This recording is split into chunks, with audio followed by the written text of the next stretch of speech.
I swear to fulfill, to the best of my ability and judgment, this covenant. I will respect the hard-won scientific gains of those physicians in whose steps I walk, and gladly share such knowledge as is mine with those who are to follow. I will apply for the benefit of the sick all measures that are required, avoiding those twin traps of overtreatment and therapeutic nihilism. I will remember that there is art to medicine as well as science, and that warmth, sympathy, and understanding may outweigh the surgeon's knife or the chemist's drug. I will not be ashamed to say, I know not, nor will I fail to call my colleagues when the skills of another are needed for a patient's recovery. I will respect the privacy of my patients, for their problems are not disclosed to me that the world may know. Most especially must I tread with care in matters of life and death. If it is given me to save a life, all thanks, but it may be within my power to take a life. This awesome responsibility must be faced with great humbleness and awareness of my own frailty. Above all, I must not play at God. I will remember that I do not treat a fever chart, a cancerous growth, but a sick human being, whose illness may affect the person's family and economic stability. My responsibility includes these related problems if I am to care adequately for the sick. I will prevent disease whenever I can, for prevention is preferable to cure. I will remember that I remain a member of society, with special obligations to my fellow human beings, those sound of mind and body, as well as the infirm. If I do not violate this oath, may I enjoy life and art, respected while I live and remember with affection thereafter. May I always act so as to preserve the finest traditions of my calling, and may I long experience the joy of healing those who seek my help. That is the Hippocratic Oath, the oath that all doctors must take in medical school before they are able to practice medicine. This oath, boiled down to its purest form, simply states that no matter what, they will help their patients to the best of their abilities. They will do everything they can to help others, and they will never, purposely, hurt anyone in their care. Doctors are meant to be the most trusted members of our society, given the nature of their jobs. They are supposed to be the best of us, people who we tell everything to,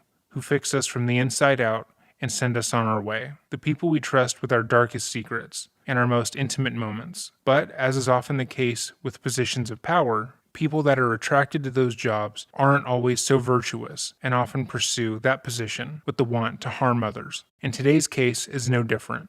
Welcome back to another episode of Dreading. This video, like so many others on this channel, is completely demonetized as it features footage that has been claimed by other parties. If you would like to support this channel and help me to do this full time, consider checking out the Patreon we have linked below. Today we are going to be covering the crimes of Larry Nassar, the former doctor of the USA Olympic Gymnastics team that used his position as a doctor to do the unthinkable. This topic was suggested by our subscribers Amber, Chantel, and Box of Horrors, and has been incredibly difficult to research due to the breadth of the stories that have since come out about Larry.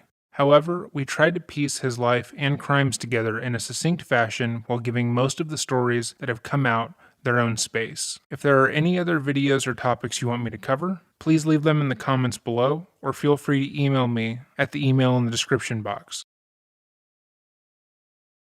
Lawrence Gerard Nassar was born August 13, 1963, to parents Fred and Mary Nassar. He was their youngest of 5, with 3 older brothers and 1 older sister. Larry was a shy kid, never raising his voice and always keeping with himself, even in the most joyful, merry of situations. Many of his peers would state that he was awkward, never really knowing how to behave in social situations, and would often make them uncomfortable with his quiet stares. He always seemed somewhat removed, observing the world around him, but never truly participating. When Larry was in high school, he wanted to follow in his father's footsteps and be an athlete. His dad had broken records when he was Larry's age for his running, and, after watching his brothers and sisters succeed in their own right, he felt as if it was his obligation to follow suit. However, despite his family legacy and his father's hopes, Larry wasn't naturally athletic. In fact, he was quite the opposite. Thankfully, Larry was able to switch his father's passions out for his brothers, as his older brother Mike had become their high school's first ever student athletic trainer. Sports medicine and likewise athletic training were fledgling fields at the time Mike and Larry were in school, meaning their small school didn't have one. If an athlete was injured, they would simply have to rely on their coaches or even the school nurse. But Mike and later Larry filled the position, despite their lack of any training or medical knowledge, becoming their school's first and only athletic trainers. Whatever medical assistance Larry tried to give at this time would be that of a high school student with absolutely no medical knowledge or training, but it seemed that no one would question him. He became a resource for the sports teams on campus. And when inevitably there was a sports-related injury, the injured party would be sent to him, a young boy who could only really tell them to ice the injury and tape ankles. But being a student athletic trainer wasn't just about taping ankles, knees, and elbows. There was an added element of trust. Oftentimes, Larry would be put in charge of stretching some of his wards out, pushing on the backs of their legs so they could properly release built-up tension. He would instruct the athletes he worked with on how to eat, sit, and stretch, so that they would be in peak performance condition. And if they were injured, he'd spend as much time as he could spare with them, massaging their ligaments to exhaustion. According to his own testimony and that of his brother, they were self-taught and read a lot of books on the subject matter, which allowed for them to then touch and instruct their peers around them. In letters his family members would write on his behalf during his trial, they spoke about how seriously Larry took his job as a student athletic trainer and how he was obsessed with the position because he just wanted to help others. According to them, he would come home weeknights absolutely exhausted, having spent the later half of his day working on athletes that came to him, hurt and injured. He neglected schoolwork, choosing instead to focus on the young teens his age who needed a medical professional, but would settle for him. And it was in this role that Larry was first introduced to what would become his obsession: gymnasts. Larry's high school had a small competitive gymnastics team, and with the rise of popularity that gymnastics had during the 70s and 80s, the team was chock full of young women who piqued Larry's interest. Larry wasn't a particularly handsome man, and with his odd behavior, he had an exceedingly hard time getting to know women. But with his position as the athletic trainer of Farmington Hills High School, it was a completely different situation. He was in a position of power over the girls, constantly telling them what they should or shouldn't do when warming up, how to properly stretch in order to get a deeper split, and how they should practice in order to protect themselves from injuries. When he told a girl to do something, they would do it, no questions asked. And Larry loved it. There was something about gymnasts that entranced Larry. The amount of power he was given over the female gymnastics team was no more or less than he had over any other sport. But something about these girls drew him to them. What it was, we will never know. But Larry worked with the team so often that at the end of the year, he was given a Letterman jacket to indicate that he was a member of their team officially. Nassar's obsession with gymnasts wasn't something that he kept to himself, or even isolated to his own high school. In fact, Larry had gone to other gymnastics training centers to speak to the coaches and other trainers about the types of medical care gymnasts require. He hid his lust as medical intrigue and curiosity, posing as a young man who was interested in the sport from a purely scientific point of view. It was there he would network with some of the top coaches in the area, showcasing his love for the sport, and making sure to always end by offering his time and skills for free. Unfortunately, most of the coaches and instructors who Nassar met took a liking to him, and though they initially turned down his offer to assist them in their gym while he was in high school, they found his interest in the sport commendable. In the following years, Nassar would be able to turn to these men to get jobs and opportunities that put him in the position to abuse more girls. If Larry had abused his position in high school is currently unknown, but given his lack of any actual medical knowledge, it is more likely than not that on various late nights he had working with members of the team, he convinced them to let him touch and massage them inappropriately, with the understanding that he was only doing it to ease their pain, or to test a new treatment he had just read about. In fact, because of his sheer lack of medical training, any time he would have placed his hands on another party would have been considered inappropriate, but at the very least, Larry was the same age as the girls he was working on. Larry's lust for young gymnasts didn't subside after he graduated high school, but he quickly became aware that if he wanted to continue to be around them, he would need to get an actual education. No longer could he come to gyms as a curious outsider who swore they were simply interested in the sport. He would have to take steps to make himself look more legitimate. Larry was accepted into the kinesiology program at the University of Michigan, which focuses on the study of human movement. After successfully completing his undergraduate program, Larry enrolled in medical school at Michigan State. However, one thing would get in the way of his degree. and it was surprisingly the thing he was getting the degree for: gymnasts. After Nassar had received his degree in kinesiology, he once again went back to the gymnast training centers that he would frequent in high school, this time with a degree that said that he knew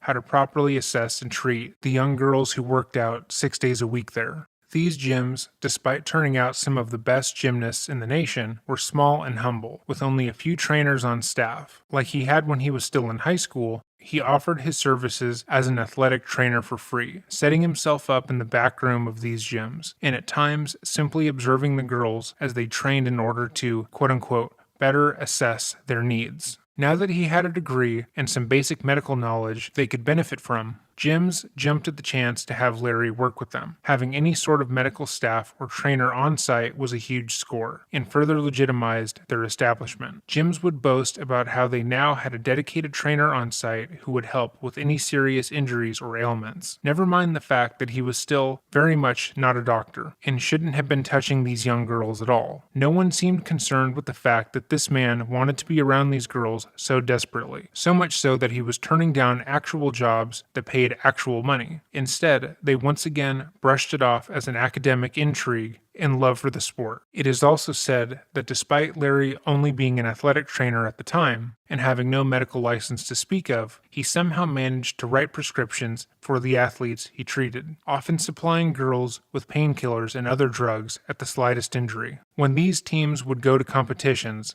Larry would join them, choosing to pay his own way and rack up a considerable amount of debt to help the girls before the events. He traveled across the country with the teams, choosing to stay in the same hotel and on the same floor, just in case they needed further treatment, and was on call to them 24/7. The competition directors and other coaches also loved Larry, as he would make himself and his expertise available not only to the team he came with, but to everyone there. He would set up a small training table and medical station where he would work on the girls in some corner or hallway at the venue, and if they wanted, he'd look them over for free, fixing their ailments so they could get back to work. Again, he did this all for free, never once asking these competitions or the gyms he worked at for payment, possibly because he had only studied kinesiology and not medicine. He wasn't a doctor, and far from it. Asking to be paid might have caused someone to actually check his background and certifications. He had a substantial amount of knowledge revolving around the human body and how to properly get it competition ready. But more than that, he was attuned to how to fix things that had been broken. He used this knowledge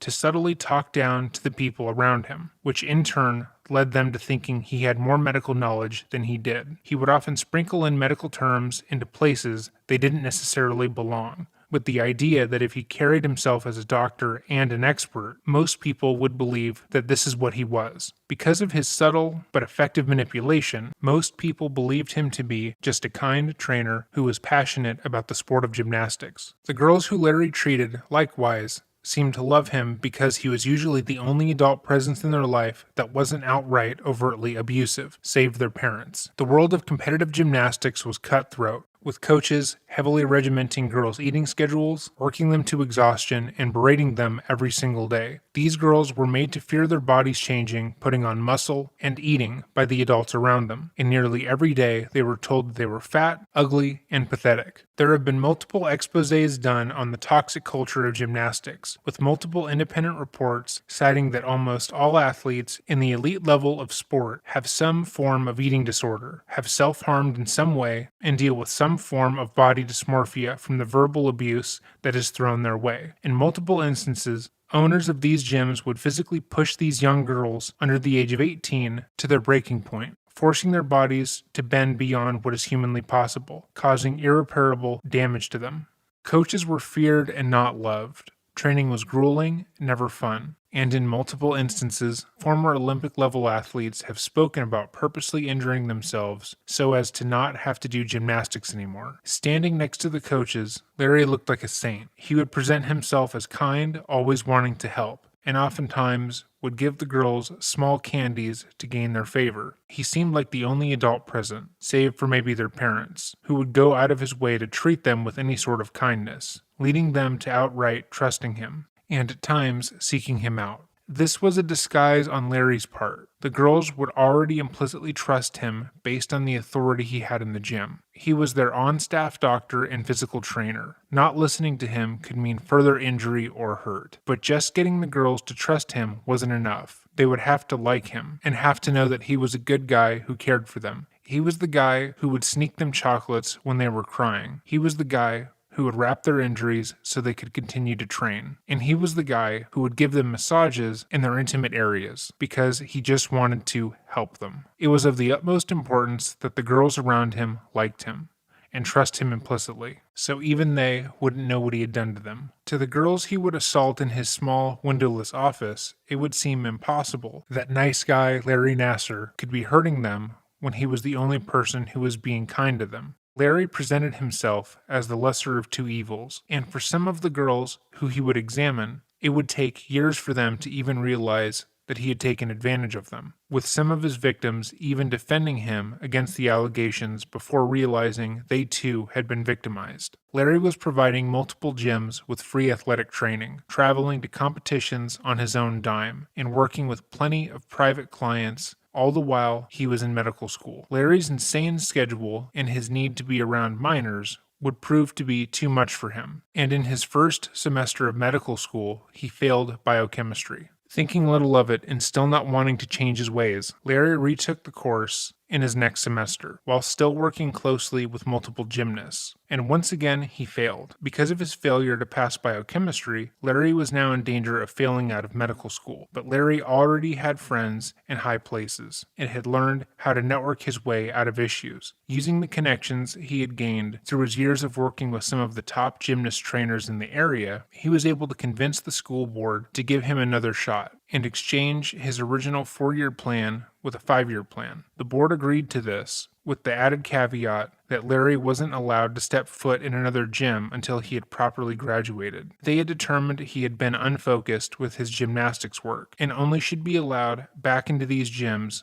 when he had a degree. Despite agreeing to their one rule, he did not even attempt to follow it. Larry continued to be a constant presence at the gyms in his area, setting up small physical therapy offices in the windowless hallways in the back of buildings. He would be there at all hours of the day, willing to help anyone who so much as stubbed a toe, offering massages and pelvic floor alignments that he swore would ease their pain. According to Larry, there were pressure points in the vagina that could send blood to various parts of the body, thus increasing the rate of healing. He would tell this to girls who would hurt their ankles, backs, necks, and everything and anything, and the girls would believe him, because he was their doctor after all. At the same time, his devotion to practicing medicine on underage gymnasts, despite not being a licensed doctor, was paying off, as he had been able to get himself a highly coveted position as an athletic trainer with USA Gymnastics. He had somehow been able to network his way into this position before he was able to practice medicine,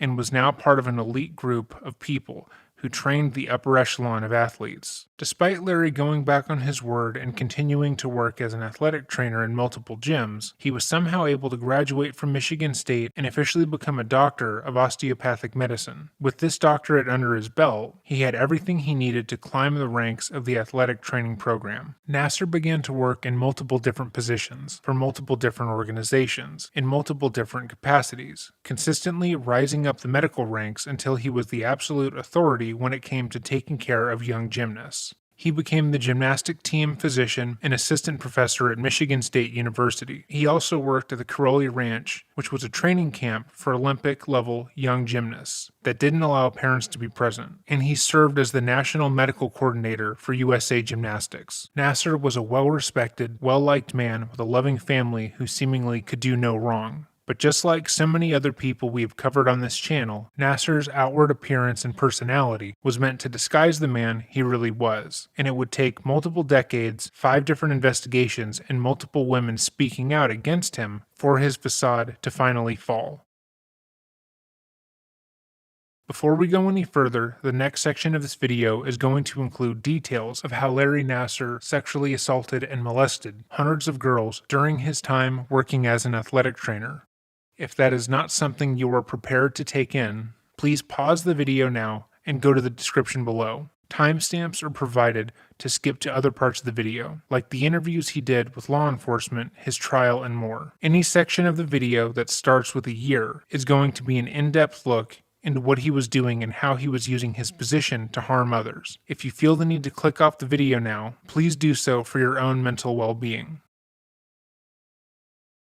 As previously asserted, Larry Nassar had been working as an athletic instructor since high school, so it's impossible to know how he truly started abusing the position for his own sexual gratification. His earliest publicly known sexual abuses occurred in 1990, when Larry was 27. Her name was Trinea Gongsar, and she was 10. Larry had been working at the gym that Trinea's mother, Dawn, had started taking her daughter to. Trinea was an enthusiastic little girl who was extremely talented, but like other gymnasts her age, would often injure herself trying to do the complex tricks being taught to her. Her ankles, knees, back, and hips were seemingly always slightly hurt, and Larry, the 27-year-old medical student, had just started to see her for her injuries. Before she would start her sessions for the day, Trinea would go to see Larry, who would help stretch her out in ways that wouldn't further aggravate her injuries. He would wrap her ankles and knees at times and send her back into the gym. But Larry's dedication to treating the girls didn't end when he went home. Instead, Larry provided his phone number to multiple girls and their parents, letting them know if they ever needed further treatment, he would make himself available. Larry had turned his modest college apartment into a makeshift clinic where he began to see the girls outside the gym. It was in his apartment where he would begin to molest Trinea, under the guise of treating her back and hip pain. He would have Trinea lay out on his training table,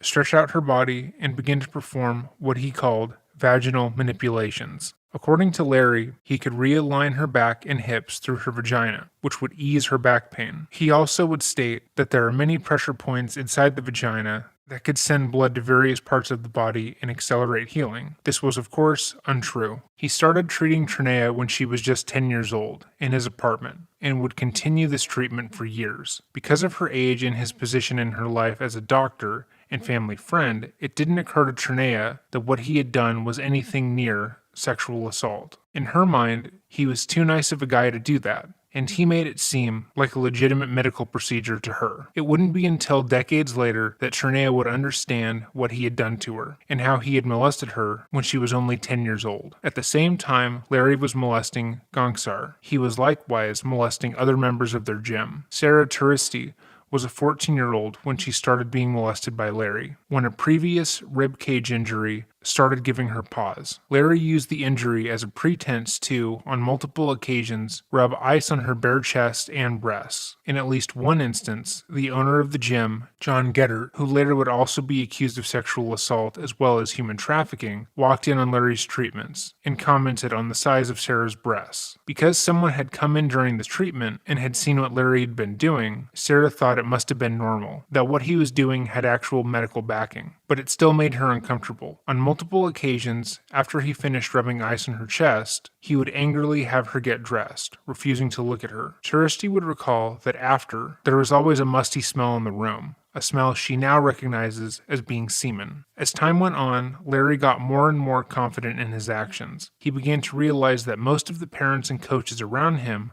relied on him solely for their medical advice, and no one was going out of their way to fact-check him. Most of the parents were already spending thousands of dollars each month on gymnastics training, and couldn't afford to go make outside doctor's appointments. Their only point of contact with any medical professional was with Larry, and if he could dress up sexual assault with enough medical verbiage, they wouldn't know the difference.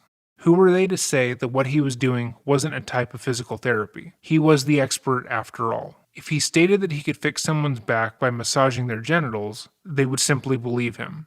He was so completely trusted by the people around him that most girls didn't recognize what he was doing as molestation or feel at all uncomfortable. It also seemed that Larry got off on the fact that he was so trusted and valued in these girls' lives, and that their parents would invite him over for holiday meals and get him Christmas presents. After a bit, simply molesting the girls when they came into his office or home wasn't enough. He created a ruse where he told a small number of parents at the gym that he needed to use some of the girls for a school assignment. He asked if they would be able to drop the girls off at his apartment, to which they readily agreed. One of the girls asked to be a part of this research was Sarah Klein, and she was just 12 years old. He told Sarah that he wanted to compare the flexibility of cold muscles to warm muscles, with the idea that warm muscles would be more flexible. He then asked Sarah to do the splits, which she did. He then crouched behind her and measured with a ruler how far off her crotch was from the ground. After he had taken down some notes, he then led Sarah to the bathroom, where a warm bath had already been drawn for her.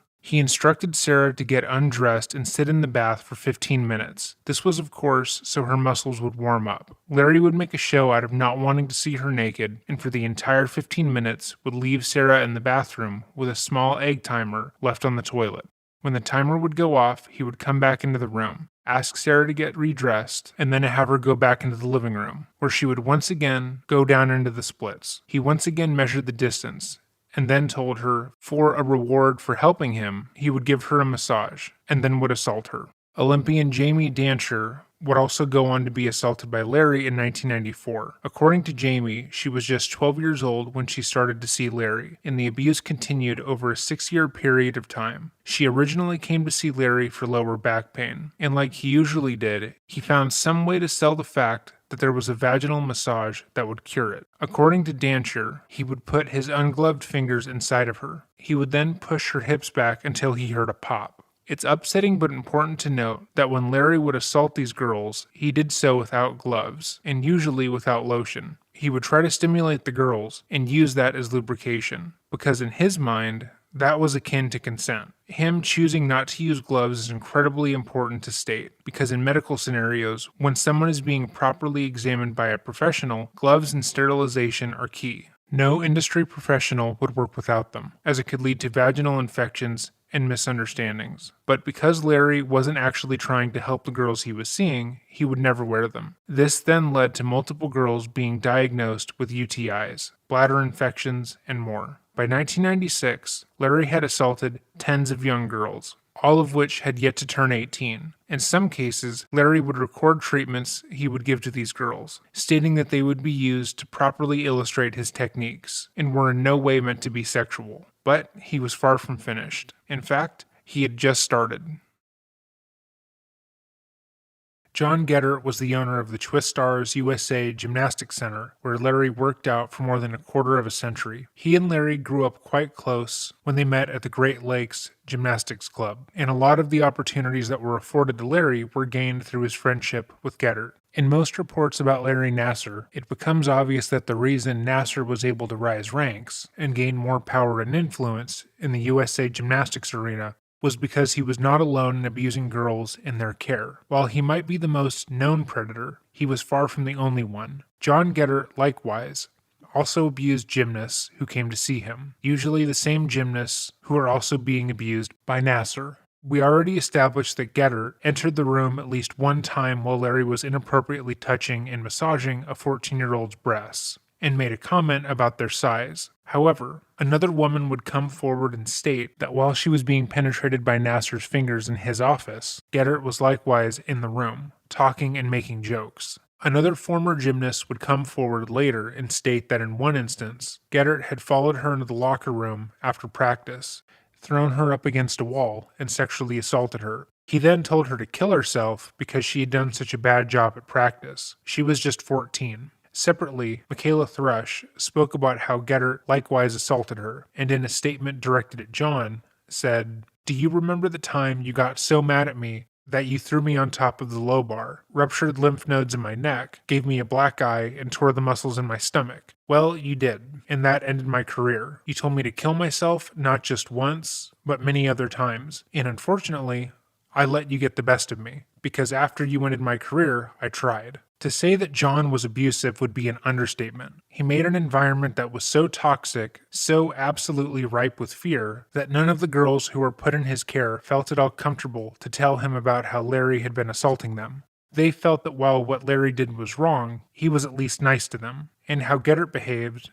was not unlike other gymnastics centers in the nation. While researching Geddert and some of his horrific teaching methods, we found a plethora of other coaches replicating them and stating that he was their direct inspiration. For years, and it seems even now, mental, physical, and psychological abuse were just part of the sport. In 2021, Geddert would be brought up on 24 felony charges, including 14 counts of human trafficking and forced labor resulting in injury, 6 counts of human trafficking of a minor for forced labor, 1 count each of continuing criminal enterprise, first-degree sexual conduct, second-degree sexual conduct, and lying to an officer during a violent crime investigation. The last charge related to Geddert, lying to an officer in regards to his knowledge about Larry Nassar. Mere hours after being charged, Geddert was found dead in his car at a rest area off of Interstate 96. He had killed himself. As we go along, more men like Geddert, who abuse their position over these young athletes, will make themselves known, and it will become all the more clear how for decades Nassar was allowed to be left to his own devices. In 1996, Larry was named the National Medical Coordinator for USA Gymnastics, ahead of the Olympics taking place that year in Atlanta. The next year, he was hired as the team physician and an assistant professor at Michigan State University. Larry came across to those around him as a professional, if not a bit shy. He had once again carefully crafted a demeanor in order to camouflage his incendiary actions, as no one would believe that shy, helpful doctor and volunteer Larry Nassar would ever do anything to hurt anyone. His affiliation with USA Gymnastics and the Olympics further cemented his reputation, and as we will show, caused multiple accusers to be outright turned away and shamed for trying to make complaints about what he had done. The first recorded instance of a woman complaining about Nassar at MSU happened just a year into his tenure there, when a then 16-year-old Larissa Boyce came to see him after hurting her back in the youth gymnastic program at the university. When alone in his office for appointments, Nassar would give Boyce vaginal massages once a week. It wasn't until a coach had pulled her aside when she was late to practice and asked her what he had been doing during their sessions when red flags were raised.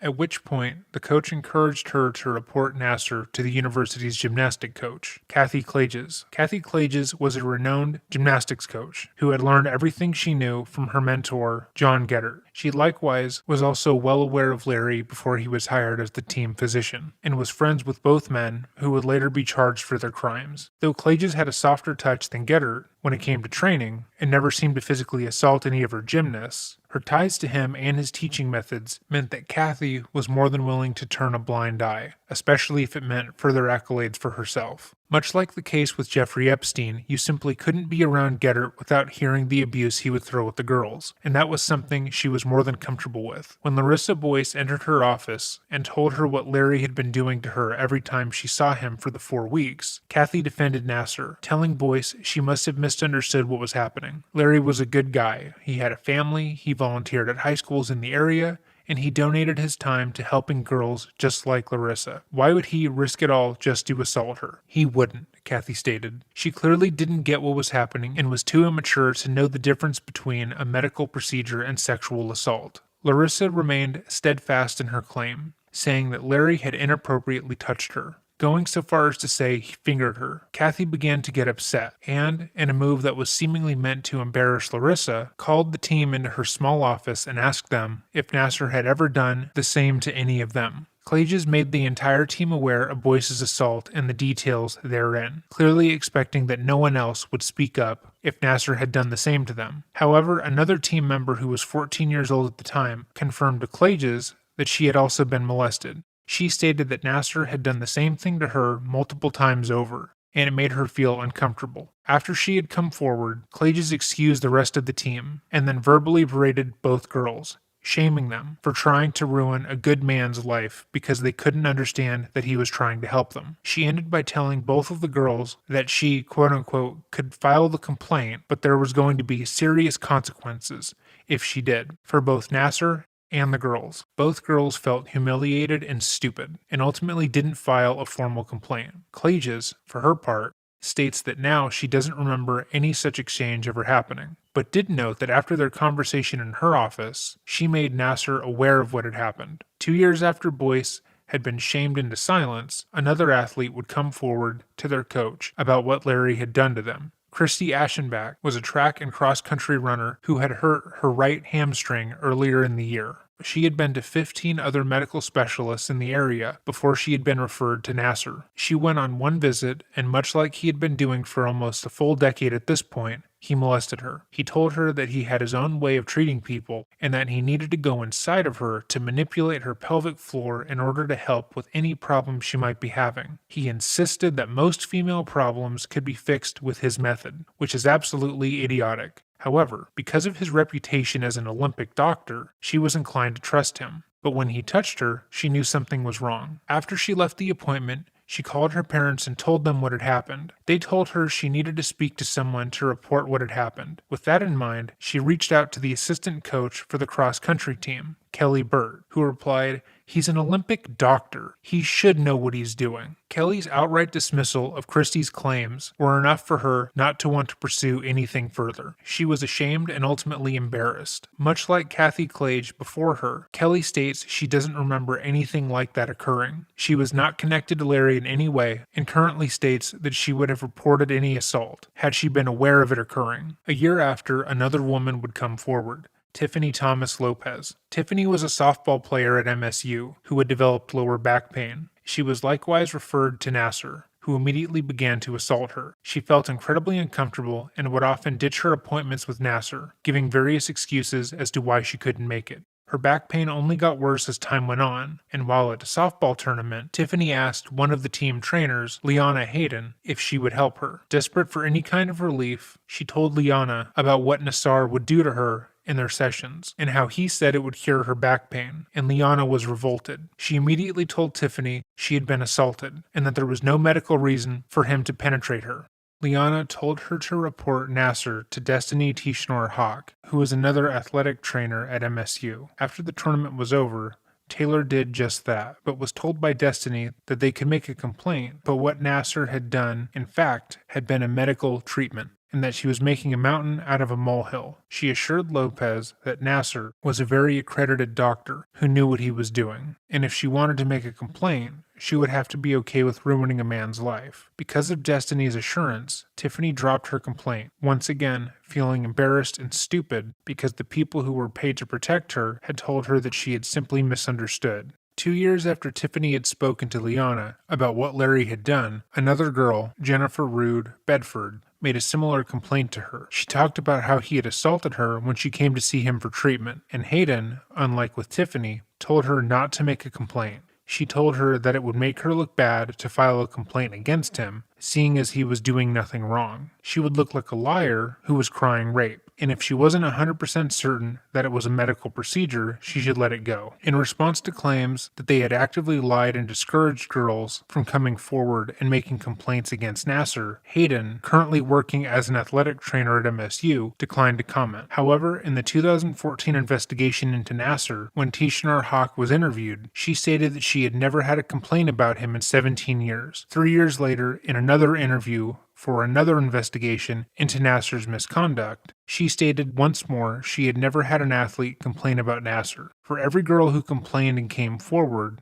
there were more who kept quiet. In numerous instances, other girls recalled talking to each other about Larry, who they sometimes referred to as the crotch doctor, and how he would touch them. If someone began to question the efficacy of what he was doing, another party would chime in, shutting down discussion. It was unfathomable that his pelvic floor adjustments were sexual to them, because that would mean they had been assaulted, and some of them were not in a position to emotionally handle that. Gymnasts who had been assaulted by him became his biggest advocates and defenders, stating that any girl who thought that he was doing something wrong just didn't understand his procedure. It would take years for these girls to come to terms with what he had done, and what had been done to them, and how thoroughly they had been groomed.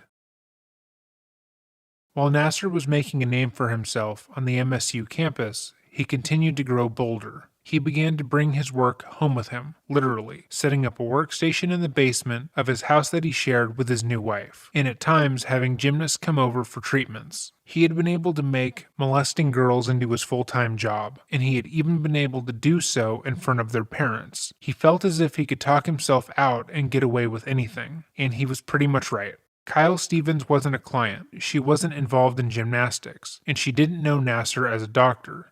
Instead, he was a cherished family friend, who she would see every Sunday night for dinner. Usually, Kyle, her parents, her brother, and the Nassars would eat dinner together. Afterwards, Kyle and her brother would go to their basement to play and watch movies. It was here where Larry would begin to assault her. It started on Sunday after dinner. Larry had come downstairs to check on her and her brother and asked if they wanted to play hide and seek. Both kids agreed, and Larry volunteered to be the seeker. Kyle ran into one of the many rooms in the basement and clumsily hid. It didn't take long for Larry to find her, but he pretended not to. He closed the door to the room she was in, pretended to search, and then, without warning, took his penis out and began to masturbate. Kyle was 6 and had no idea what he was doing. She didn't know if he knew that she was there, so she sat uncomfortable until he finished. After, he cleaned himself up and stated that if she ever wanted to touch it, to let him know. After the first time he exposed himself to her, this would become a weekly occurrence. He would give her massages,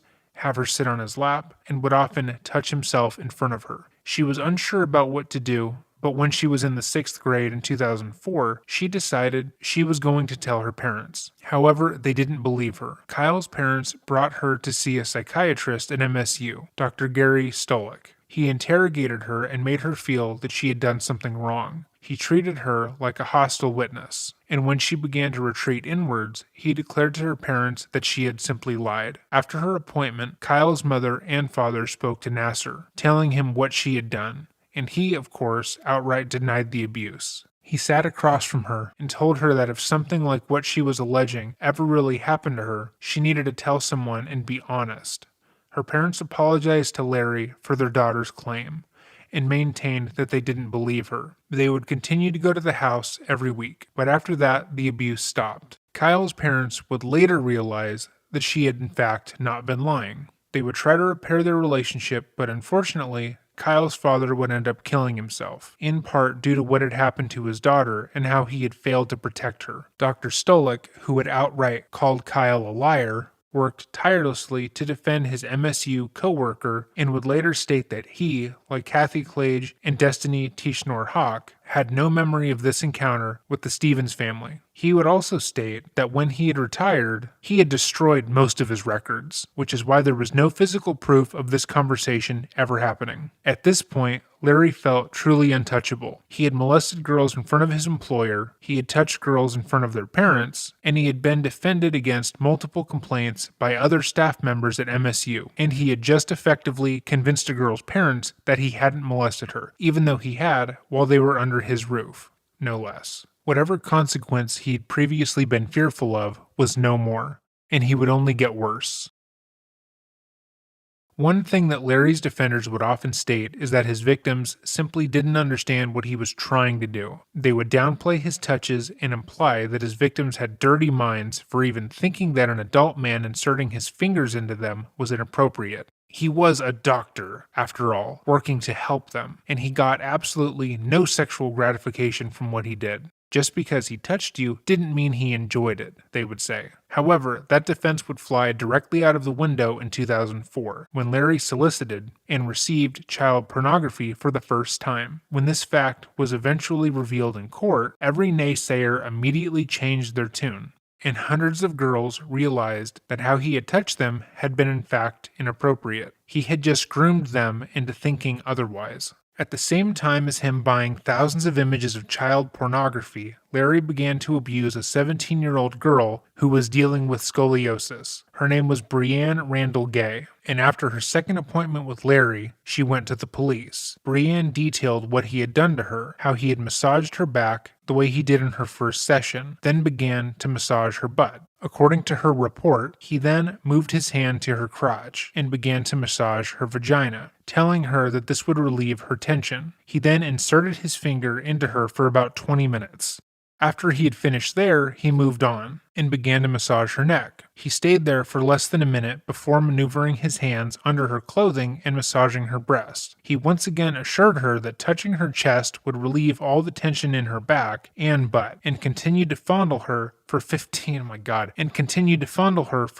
minutes. After the appointment, Brianne told her mother, and they went to the police and made a report on September 17, 2004. Unfortunately, much like the other times Nassar's malpractice had been reported, this report and its subsequent investigation were closed, as Larry was once again able to explain away his abuse as being strictly medical, and had even gone so far as to show the police a PowerPoint presentation he had made himself about the special kind of physical therapy he did. The following photos are that PowerPoint presentation as it was documented in the police report. Pause to read if you would like. Officer McCready, who was assigned to the case, interviewed Larry. He was the one he had presented the PowerPoint presentation to.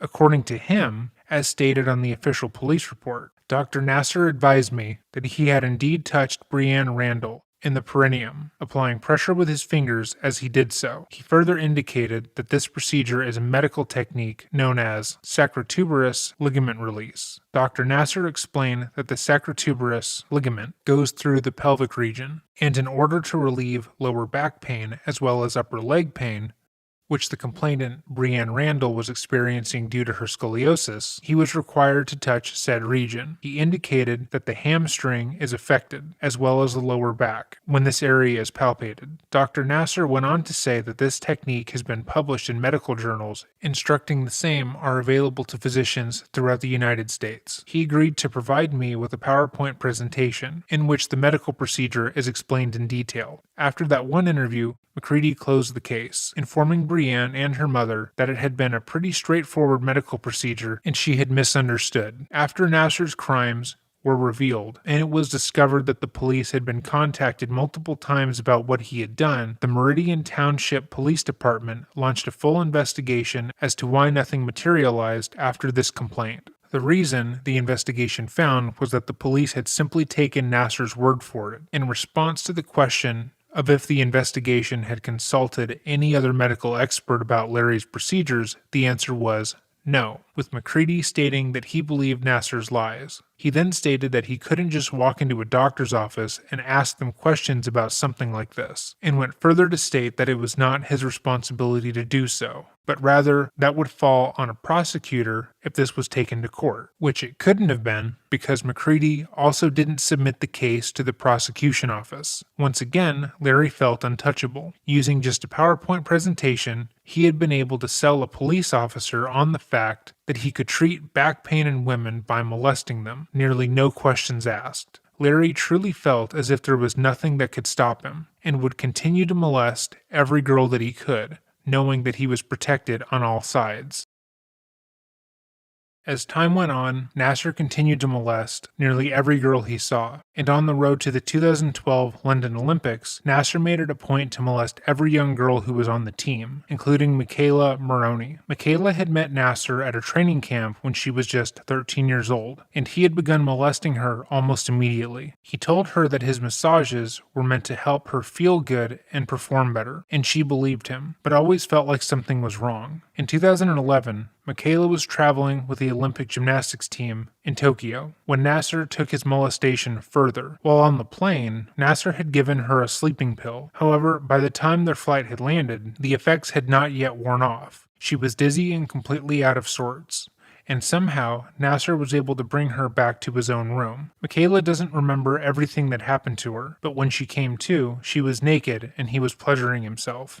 Michaela and the rest of the team, who went by the moniker the Fierce Five, all felt as if something was wrong with how he was treating them, but they didn't have the exact words for what it was. Like Larry had counted on, the girls he was assaulting were young and inexperienced. They had no concept of what a sexual touch was, and had been groomed into believing that Larry was doing nothing out of the ordinary. What they did know was that they just didn't like how he was touching them. The next day, Michaela told the rest of the team what had happened to her the night before, while the team made their way back to their hotel. Despite stating he had no idea what Larry had been doing, John Geddert was also on the bus when this statement was made. The girls had just finished training for the day, and Michaela loudly declared that Larry had molested her the night before. She went on to describe in graphic detail what happened, and according to those present, fellow Olympian Alicia Sacramone scolded her and told her never to say something like that again. Michaela hoped that by speaking out about what had happened that someone would stop it, that Geddert would tell them that he had no idea and would pursue an investigation. But nothing of the kind happened. Instead,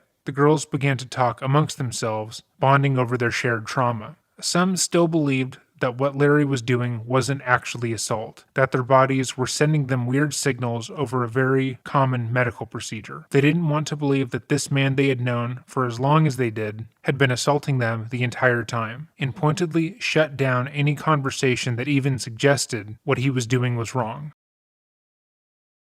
Amanda Tomashow was 24 when she made an appointment to see Larry Nassar for hip pain. Her sister was a regular patient of his, and due to his reputation, she figured he would be best suited to help her with her sports injury, and like he had with every other female patient he saw, he molested her. Amanda was not like the young gymnast that he had groomed for years, though. She knew about his reputation, but didn't have anything to lose by telling him to stop. And the moment he inserted a finger into her, she told him to stop. When he tried to convince her that he needed to massage her breasts in order to fix her hip, she told him no. When he refused to listen to her, she forcefully pushed him off of her, something that no girl on record had been able to do prior. Amanda got redressed, wanting to leave, but Nassar blocked the door, refusing to let her out until she scheduled a follow-up appointment. He tried to defuse the situation and maintained that nothing he had done was out of the ordinary, but she knew better. She worried about her sister, and if she had also been touched this way. Wanting to leave, Amanda finally relented, scheduling an appointment that she immediately canceled. Amanda made the decision to file a formal complaint about what had been done to her the same day, realizing that she wouldn't be able to live with herself if something like she'd been put through happened to someone else. She called another doctor who worked at MSU and told him what she had gone through, struggling not to get sick the entire call. He assured her he would file a report with the right people and she would be hearing more soon. She also made a report to the MSU Police Department. The first report resulted in a Title IX investigation done by the school. Christine Moore was the woman who was placed in charge of the investigation, and once the details were relayed to her, she met up with Amanda and interviewed her once more. According to Amanda, the meeting was incredibly reassuring, with Moore seeming horrified at what was being told to her. Amanda recalled feeling heard, like they were taking her experience in the complaint seriously, which was all she had hoped for. On the same day as Moore and Amanda's meeting, Larry was being interviewed by Detective Valerie O'Brien, who had been assigned to look into the case for the MSU police force. Once more, Larry came armed with his PowerPoint presentation about his very particular type of treatment and why it wasn't sexual assault. However, this time, Larry was confident in himself and barely took the complaint seriously. He had already tricked the police once before and felt so confident in his ability to sell sexual assault as a real medical procedure that he themed this PowerPoint presentation after the show Star Trek, titling it Pelvic Floor, Where No Man Has Gone Before. To him, this investigation was a joke. The following is the interview between Larry and O'Brien. So I'm Valerie O'Brien. I'm a lieutenant back in our detective bureau.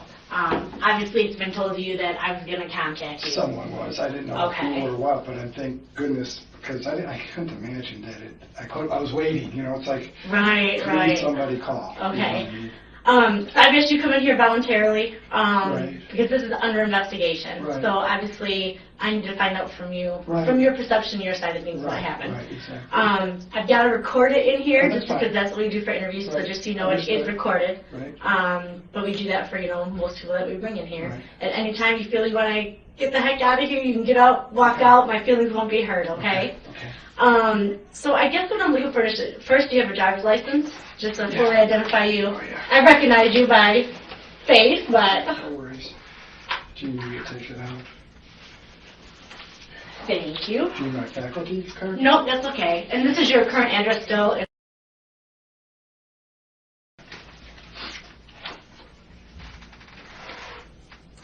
Larry presents himself as nervous, which anyone would be in an interrogation like this one. He is hyper-responsive to her statements, agreeing before she has even finished her sentences, and leaning forward towards her, with his eyes mostly locked on hers, looking for reassurance. However, in moments of silence, when she writes down his information, he turns to his computer. Most of Larry's computers had contained some form of child porn on them, and he had willingly brought it into the police interrogation. He had prepared a slideshow to validate the decades worth of sexual assaults he had done, and he themed it around his favorite show, the facade that Larry has created of the meek, empathetic guy who wanted nothing more than to explain himself was entirely fake. Larry was incredibly comfortable in this space, and even when he appeared to be flustered, he was very much in control. This will only become more evident later on, when he would be interrogated 2 years later.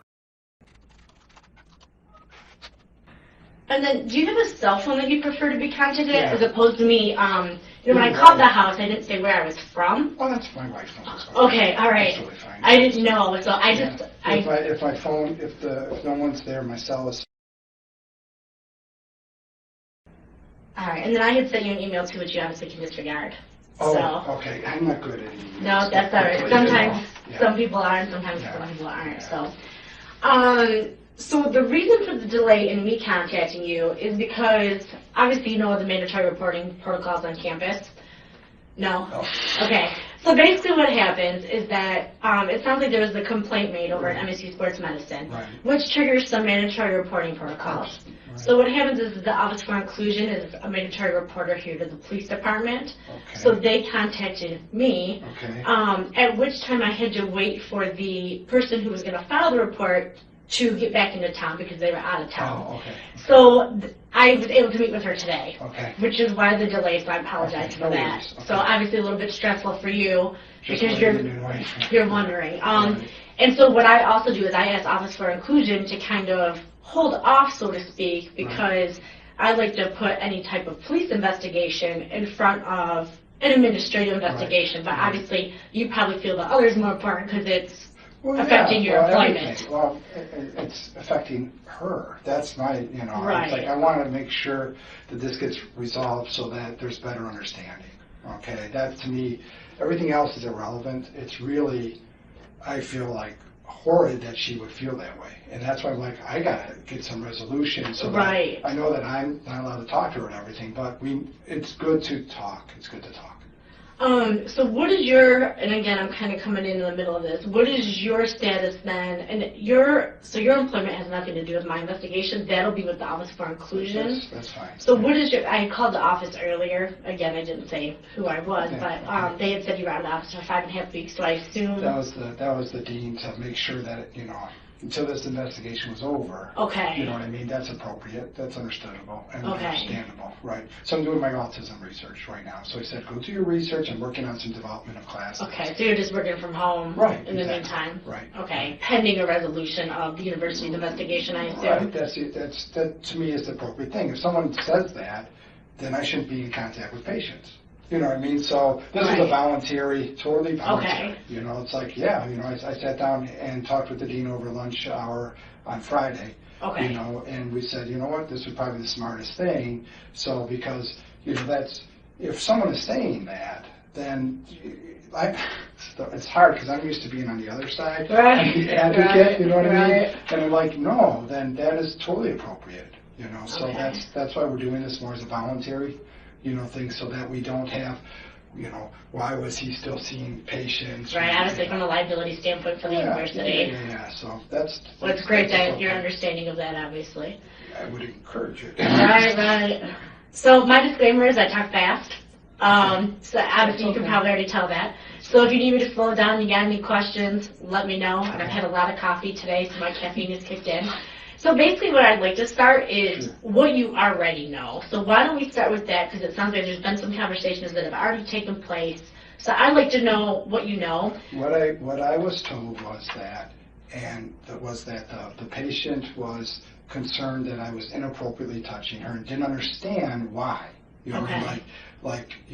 He was, touching me in my private areas, and she didn't understand why. And those are two things that confuse me, because I do this on a regular basis. This is a treatment that I lecture on. I lecture on not only here at Michigan State to the fellows and residents and medical students, but to national organizations, international. I was the keynote guest speaker in Australia to the Australian Olympic Sports Medicine for this very technique. They gave me 2 hours to lecture on it. That's why I wanted to show you the videos, because there's no question I was touching her in private areas. That's what I do. I mean, but You know, and I have stayed off the EMR. Do you know what EMR is? No. Electronic medical records, you know, Okay. so that's like her chart. Okay. So I have stayed out of her chart, Okay. you know, so I don't want to, Since she came in. yeah, Okay. because I don't want to be like, oh, he doctored or whatever. So it should state in there even that, you know, I talked about this process, you know what I mean? And then for me, I'm the type of doctor that spends, believe it or not, 30 minutes is the quickest appointment that you're going to have with me. Okay. It's 30 to 60 minutes, okay, because I do a lot of hands-on and I do a lot of mentoring. You know, I do a lot of talking, okay? So, you know, in her situation, that's why I'm beating myself up. I'm like, where did I go wrong? How did I not know that she was uncomfortable? That's the bizarre thing to me, okay? It doesn't, that's why I'm like, what signs was I missing? So that's what we're here for today, obviously, right? Yeah. The two sides of every story. Right. What didn't I feel or perceive that she was feeling that I didn't get? Because if you touch someone wrong, they should tighten up. If you touch someone, you know, and this is what I lecture on too. It's like if you do something that's inappropriate, their body reflexively is going to respond. And I didn't sense anything like that. You know what I mean?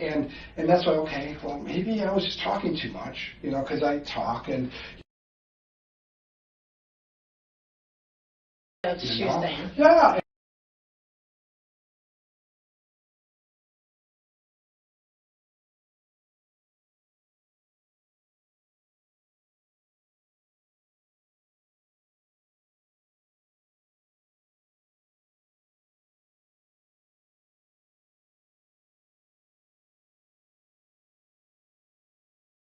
But you know, and so I'm known for this. Right. You know, I mean, you know what I mean? And her body, you know, he picked me, okay, because that's my area, and I know how to. I can show you the stuff, but that's why I'm like, you know, because I tell people the touch is a personal thing, but there's a difference between palpation and caressing. You know what I mean? There's a total different, like, I tell a story, this is a true story, about when I was dating in medical school. And the reason why I went to DO school was for the hands-on stuff. And it ended shortly thereafter because we'd be intimate together and she said, "You're palpating again," because I'm like, but I can fix this. You know what I mean? And so I was like, you know, so I was more in tune, and that's how I've made my reputation, is very in tune to the person's body, okay? And that's what makes me the doctor that I am, okay? And so that's why I'm like, how the heck did I miss any signals? That's number one. Number two is also like, why, I don't get it. Why didn't she say something if she was feeling violated in any way, shape, and form? There was no communication to me. And that's why I'm like, what? Am I blind? Am I deaf? Didn't I hear or see anything? And she never, and she felt better. My understanding was when she was done that, yeah, because when I'm working on people, it's like, okay, how's it feel now? Number one, number two, what feels better? You know what I mean? And the pain was going away. She was getting better. And so if I'm resolving a problem and in constant communication with the patient talking, I don't get why she just didn't come out and say something. Okay? So those were my frustrations that I'm going over, because I obviously, if this happens once, it could happen again. I've been doing this for 15 years or whatever, and, you know, so wake up, you know, have you gotten too comfortable? Are you too relaxed about it? And I'm like, you know, the only thing that I can think of is that I was trying to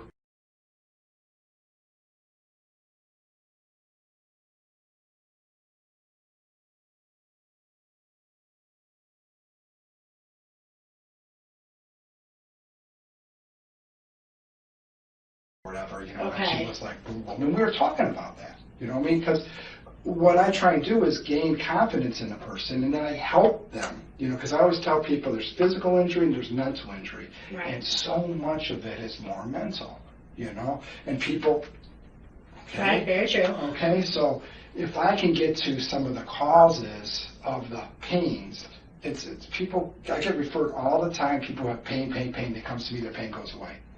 One of the biggest differences, I talk to them. Right. You know what I mean? And so I'm like, was I too involved talking to her? Did I get into her space? Not this. No, I hear you. You see what I'm saying? Yep. And what I was told was that what made her call Dr. Kovan was, this is what Dr. Kovan said, was because I liked the picture on Instagram. And I liked the picture of her. She happened to be in the picture. Okay. Okay, and because I liked that picture, that's what made her call Jeff. And so I'm Dr. Kovan. And so I'm like, well, is it because she felt I was stalking her? I was trying to get into her space too much? You know what I mean? I said, you know, I right now, I couldn't even tell you what she looks like. Okay? I mean, like. But you know who we're referring to, obviously. I don't even know her first name. Okay. I just know, you know what I mean? Because. Family. Yeah, I know. You know, but honestly, right now, and that's why I'm staying on the EMR. I can't even recall her first name, okay?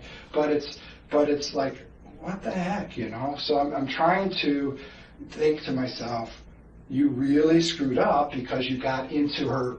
You broke into a space that she didn't want you to break into. You know, from my thought is from a mental standpoint that then clicked off. Well, maybe this wasn't a therapeutic or medical touch. Right. Larry was asked a very open-ended question, one that could have been answered in one sentence. What do you already know? And instead of answering succinctly, he goes on a long spiel about how he is an expert in this field and gives lectures about what he does. He is associated with the Olympics and that it's inconceivable for someone to have complained the way Tomashow has. He also changes the question into being one about his own frustrations and confusion on what went wrong, which was in no way asked. It is generally believed that when innocent parties are asked open-ended questions like this one during interrogations, they answer as efficiently as possible. A patient believes I sexually assaulted her during a treatment would be a far more clear-cut answer, but Larry immediately asserts intellectual dominance over the interviewer by casually throwing out his claims to fame, as well as his education. He is subtly telling her that she couldn't possibly understand his procedures because he is a world-famous doctor. He goes on to assert that he didn't sexually assault her at all, but she was simply confused because during her visit, she had opened up to him about a past situation involving an ex-boyfriend stalking her. He goes on to say that after the visit, he had liked one of her Facebook photos. He outright states that she was probably triggered by that action and felt as if he had been stalking her and that his very normal procedure was now seen as sexual. That is why she didn't have a negative reaction while he worked on her, which she did. And that would explain why she, a normally nice person, was making a false claim against him. As he talks about this outlandish statement, he continuously hypes up his own abilities, reminding the interviewer that he is one of the best doctors in Michigan, and that Amanda is just another one of the thousands of patients he sees a year.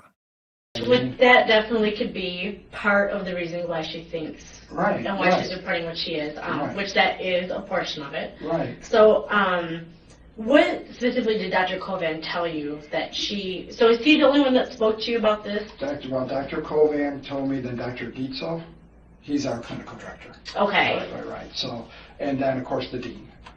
And did he tell both of them, or how did they find out? The dean found out through the university. And so then the dean called down Jeff on Friday, or Friday, one of those days. And so then Jeff came into the office of the dean at 7:30 in the morning. So I think it was Friday. This past Friday? Right. Okay. Right. And then the dean called me down Friday afternoon. Okay. Okay. So Dr. Kovan was the one that first initially met with you. Right. So what did he say? And obviously there was the issue of the Instagram picture. What else did he tell you? That she felt violated, you know, that I was doing, like I touched her breast and that I moved her underwear out of the way, you know, and I'm like, yeah, you know, I do that all the time, you know, and he said that he tried to explain to her too that, because I've taught Jeff, Dr. Kovan, how to do this. Okay. You know, so he was like, but he said, because she said, Jeff said also she didn't want to make a big deal out of it, but Jeff said, because you're talking to me, I will move this forward because that's what I have to do. Because that's right. You know what I mean? Right. So she didn't, according to Jeff, said she didn't want to make a big deal of it. She just wanted to let me know and, you know, to try and take care of it. You know what I mean? So Jeff moved it forward. You know, I assumed, or did he tell you that when he contacted? Whoever, he just moved. Okay, so he just told you he moved it forward. Right, Okay. right. So that's how it got moved forward. You know what I mean? But like at that time, he was like, I explained to her that Larry does this all the time, and there's, that he knows what techniques, you know what I mean, that I do, and that is true. I mean, you know what I mean? That's why I brought the computer.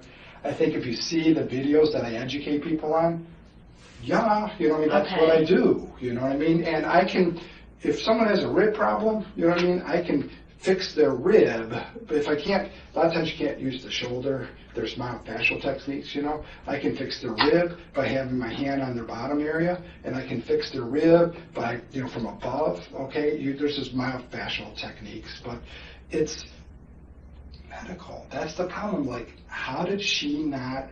Earlier in the interrogation, Larry would repeatedly state that how did he not see she was uncomfortable, and how did he not feel she was upset. 14 minutes in, and he has now changed his phrasing to how did she not understand, and how could she think so. He has already shifted the onus of responsibility onto her for his actions, and inferred that it was her fault for simply not understanding that he was a good guy who wouldn't assault her. He also states that the entire investigation was pushed forward not because there is an actual case here, or because there was any potential wrongdoing, but because it had to be a basic operating procedure. He insists that when he talked to the doctor, who Amanda had made the initial claim to, he didn't believe her and thought the claim was bullshit. Nassar is trying to nonchalantly get O'Brien to associate Amanda's claim with being disrespected by other medical professionals who, like Nassar, were trained in the same kind of physical therapy.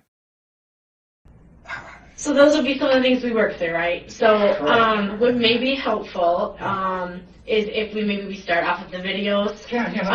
That way you can show me, and then what I'll probably have you do, if you don't mind, if they're not too long, and you can email them to me. Oh, I got Dropbox. Oh, perfect. Yeah, I made a Dropbox for the dean, you know what I mean? I can't get on. But I can send you send me an email? Yep, I sent you an email. I can send you the link to the Dropbox? Yep, that'd be perfect. Okay. They normally have our wireless pretty well locked down here. Oh, so. No, I can send it to you when I get home.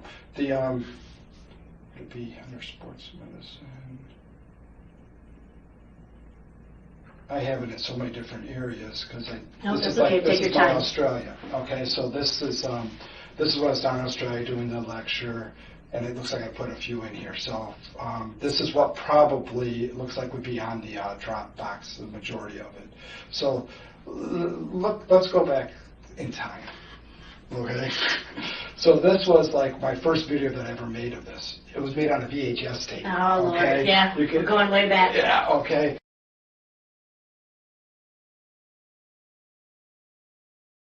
Okay, so her parents are in the room, and I wanted to give this lecture. So she volunteered. It's the first time I ever met her.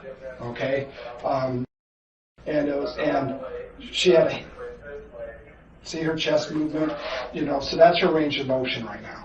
Okay, so this is what I do. So she had physical therapy, 6 months of physical therapy. Okay, she'd been resting, and they're like, okay, let's go see this doctor in Lansing. They came.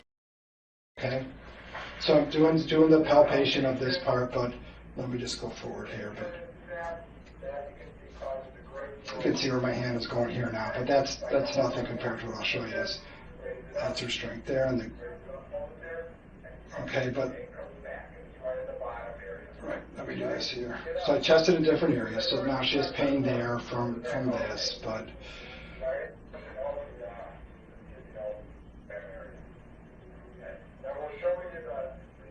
So now I'm doing one of her leg treatment. Okay.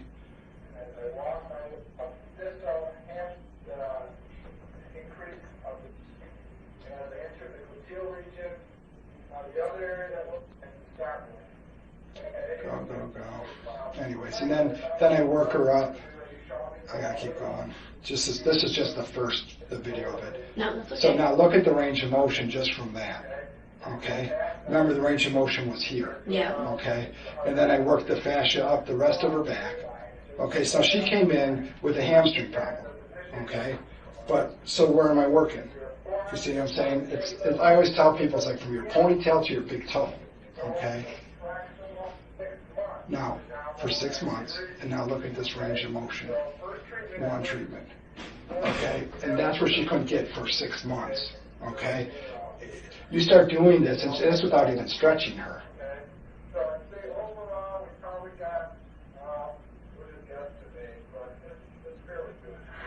Okay.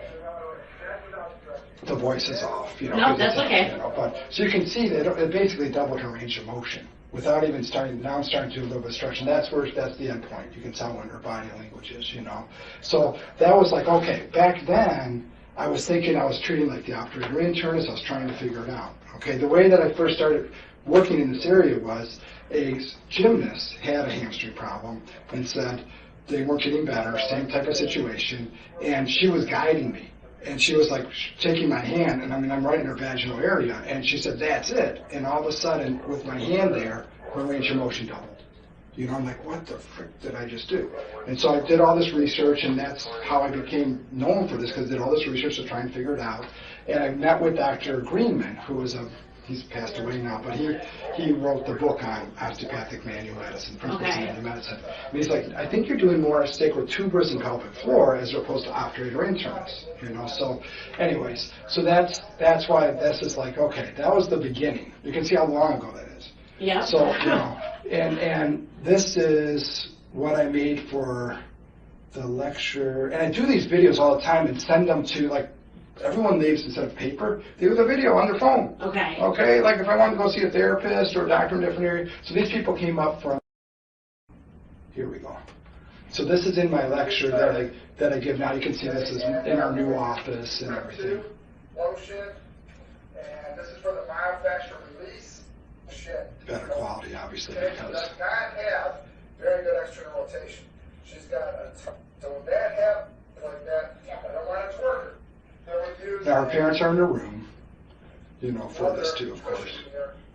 I think her mom actually is holding the camera. Right where the ischial tuberosity. I'm trying to show it out. You can't really see it on the skeleton there, because like I said, they were holding the camera, not. So I'm trying to avoid that. But then here. Coming up right through here with my counter pressure. Over just unplug it a second. Like this. Here, just unplug the cord. There you go. Yeah, it should be fine. Come on over. I want you to actually see so Jamie can see where you came out. Okay. Okay, so now, here is like where the leotard line would be if she's wearing a leotard. She's got a little tape. She's been taping her sacrotuberous ligament with It's one of the tape. things I invented was that tape job too. Now here's your tuberosity. You're sore right here, correct? Okay, so I'm going to come more towards the rectum. Any pain? No. Okay, so it doesn't hurt there when I push. I'm pushing at about a 45-degree angle. That's where I'm going to put my pressure. And maybe up towards the tailbone a little bit more as I come up. But this is my hand placement.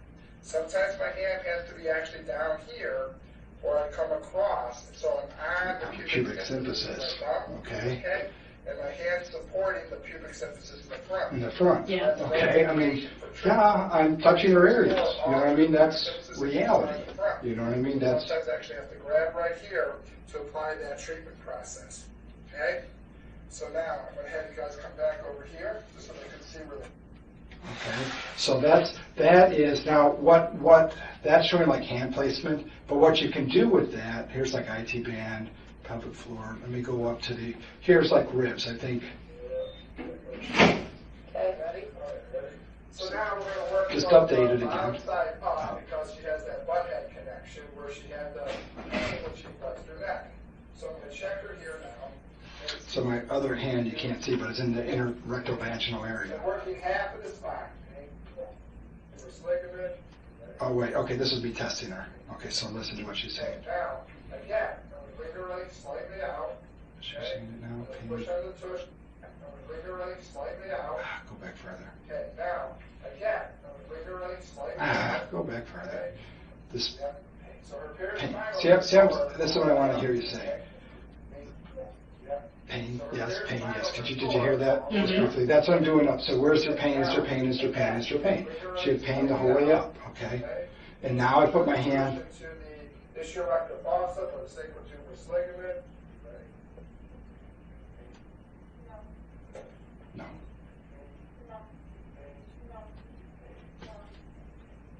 so the pain goes away. Okay, you see what I'm saying? All the way up, just by putting pressure on the sacrotuberous ligament. Now, her paraspinal muscles have relaxed. What I'm treating. And that's what I've been doing with her. It's like, does it hurt now? Does it hurt now? And I changed from those different hand positions. Pain doesn't hurt? Okay, you know, so I'll take a deep breath, you know, and then I hold it and work it out, you know. So that's what I'm getting at, is like, I get her in a position that doesn't hurt, you know, the pain's going away, and I'm talking the whole time. That's when I'm like, if I put her in a position that made the pain go away, and my hand is down there, there's no question about it. Right, obviously I can see that. You know, why?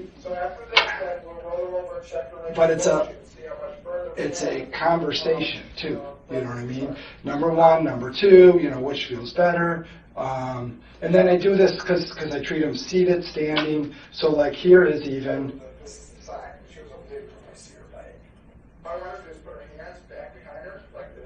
She's doing the slump test. Now, if we do both here, it goes away, right? Okay, you can head back down. Pain comes back. Punch your foot, pain goes away. That shows you how the fascia between above and below. Okay, so what this tells me is that she needs to be fascially released from But now the so when you're force on the figure. Don't say down, say down as you're walking. She's got a stabilized side joint. You shorten your stride, throw the shorten head in here. and you long exit the stretch. I'm doing it right That's now. joint. So that needs to be low. Just let There. it Okay, now watch. hold to the side.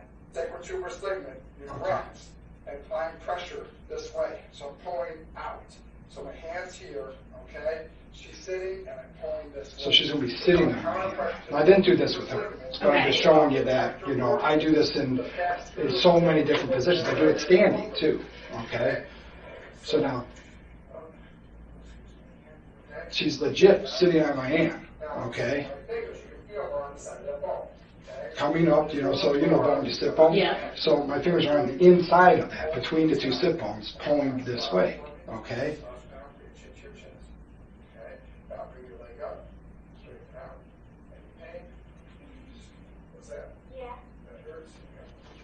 Change my position.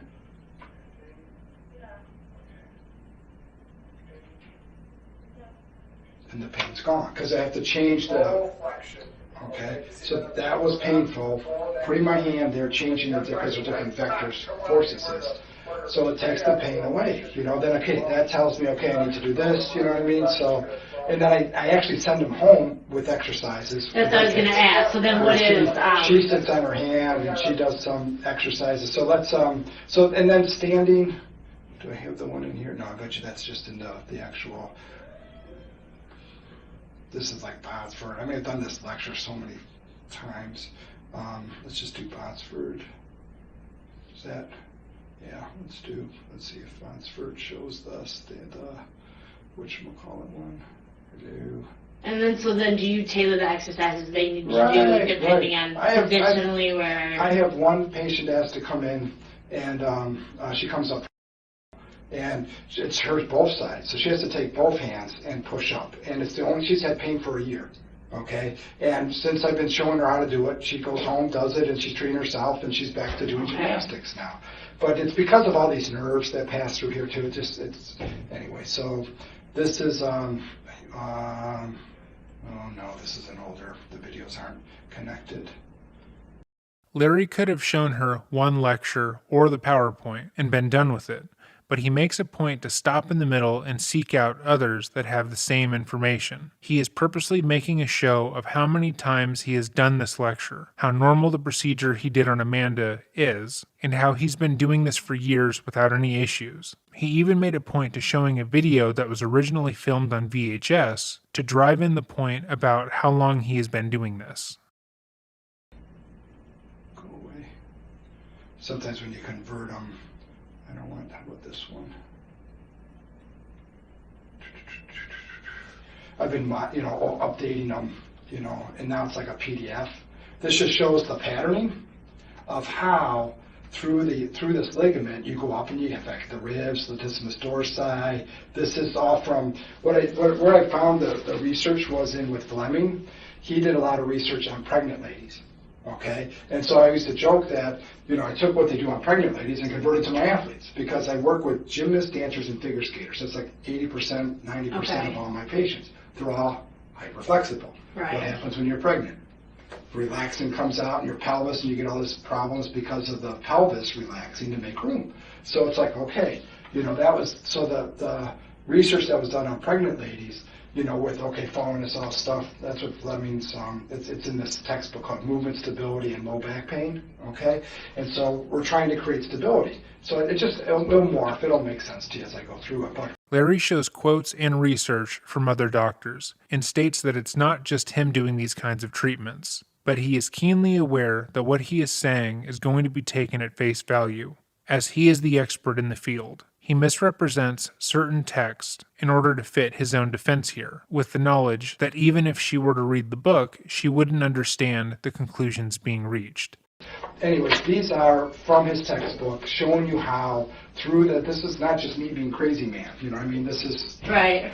textbooks. Nothing you pulled out of the air. Right, exactly. Or in this case, out of my ass. Okay, if you want to put it. But do you see how that goes? It's like it's through. And so when you're in, and this is showing how the sacrum rocks. So I'm trying to lecture.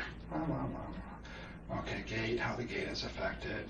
There we go. So you can see how those videos are in the lecture presentation. And the slump test, where's this? Oh, like this. This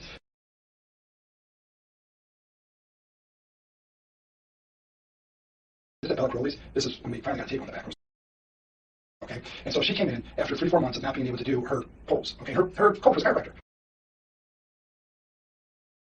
Anyway, so I did this treatment on her, and that's her range of motion. 3 days working on her at the gymnastics camp at our National Team Training Center, doing those techniques that you saw, and that's her range of motion. After 3-4 months of not being able to raise her leg up.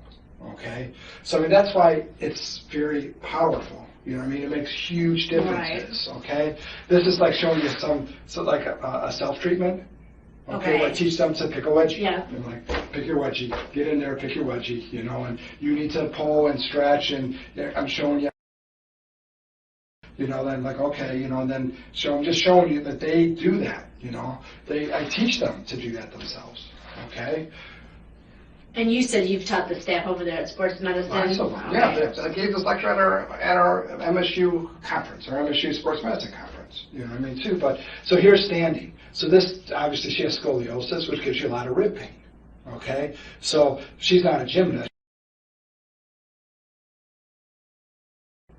So anyway, so she comes in from, she's like graduated, she'll come in and just for this treatment for when her back is sore. Okay, but so I can treat scoliosis because of the ribs, standing. So I treat this standing, seated. And this is showing like, okay, standing, you can do it this way. So and then taping it. Okay, there's different tape jobs, and you literally come into the ischial-rectal fossa with the tape job. Okay, to use kinesio tape. This is one of our. Sacrotuberous ligament runs from the coccyx down to the ischiotuberatus. You would actually start, because I would start this up. And when you do this, you want to make sure that you stay off of the rectal area, and of course stay lateral to the labia. If you get too close to the rectal area, of course they can get more skin irritation. Okay, so you're coming right where this. Okay, yeah. I'm not saying I didn't touch her there. I purposefully touched her there. Okay, that's the, so this was all like sacrotuberous, and over time, and I'll just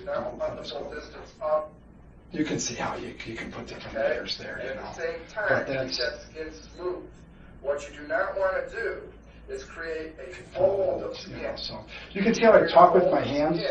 I always. Yeah, I'm the same way. Okay, even on the patient's body, so as I'm talking with her, trying to describe things, I don't know. I see so many people, I don't know.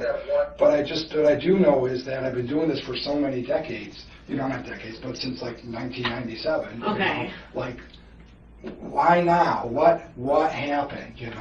And then, so that's where I switch over. And as I move over years, you don't just you create, you still keep doing things, And so I where Well, you get a kick out of this.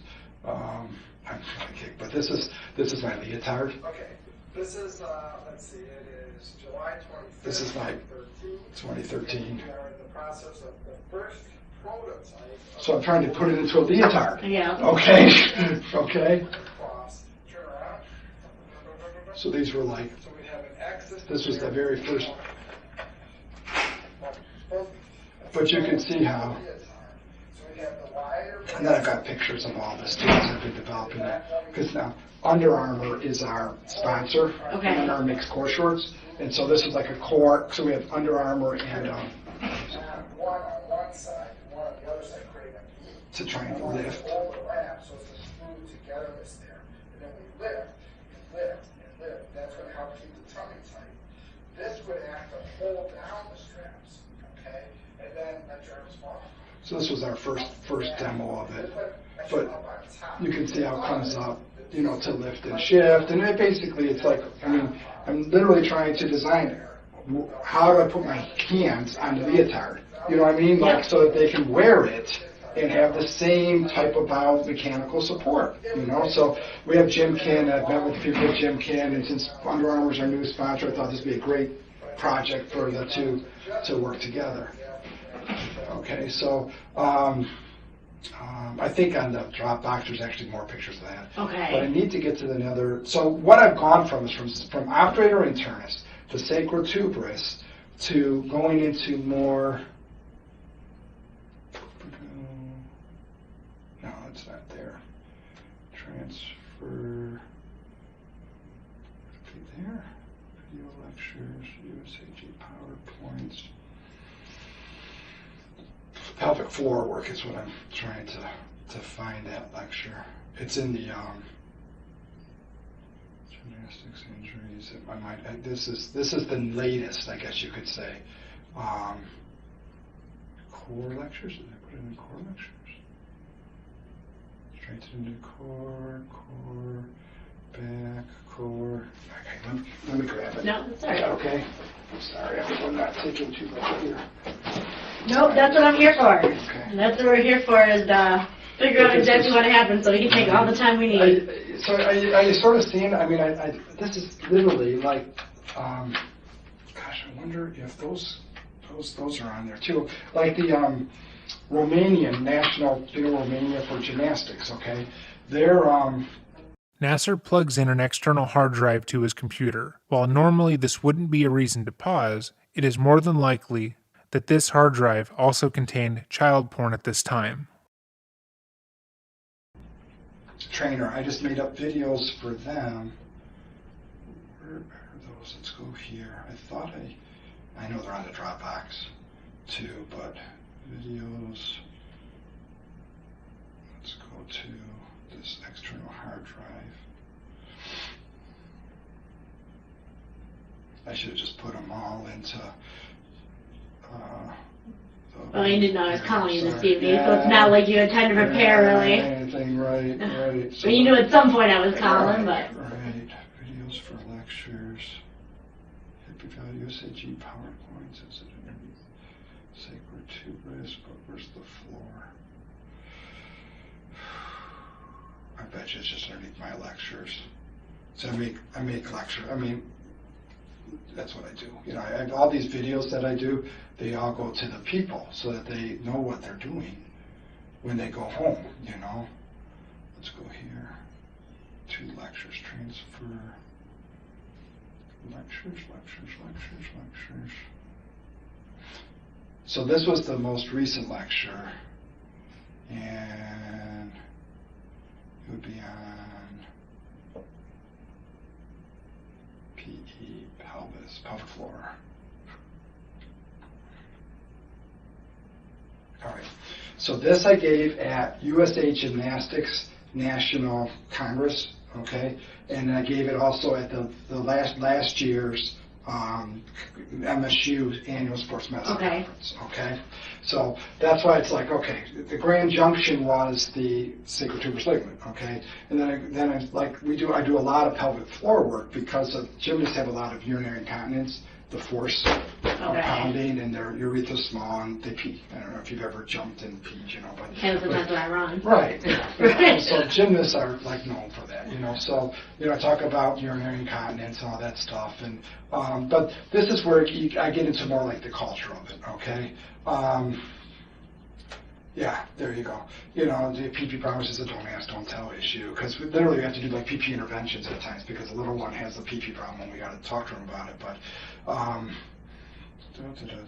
okay, so this is like,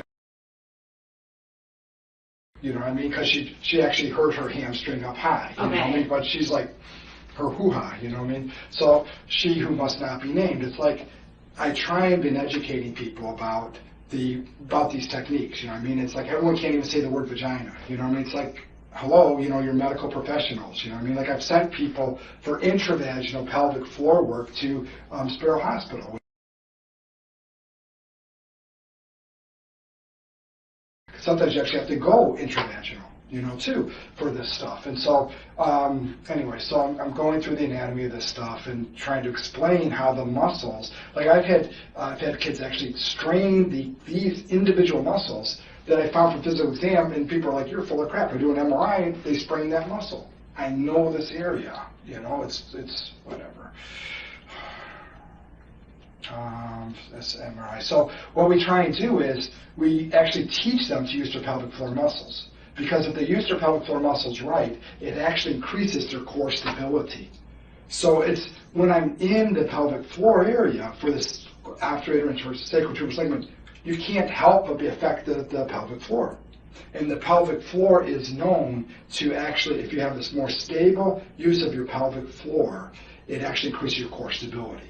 So I tell people the core to the core is the floor. Start with the core by using your floor. Okay, so I'm trying to educate people on how to use the floor, and because that's what I figure I'm doing a lot of times is even though I'm there, I'm affecting the floor. And if I can get the floor to contract well, then I can get their their back muscles to work properly. Okay, so I talk about Kegel muscles, you know, so this is part of their exercise programs.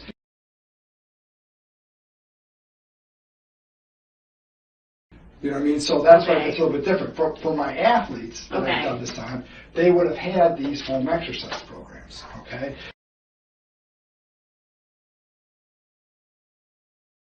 Okay, literally. Okay, I see athletes, okay? The only way I don't see it, the only way I see a non-athlete is as someone saying, will you do this? Okay. You know what I mean? So it's like, yes, you know, and then talk about jumping anyway, so. These are like trigger points, you know, areas that are mapped out, you know, on the body and stuff. But there's I call it the butt bra, the lift and shift, you know, kinesial tape. But there's another one. Oh man, pediatrics, pelvic floor. So then you just know.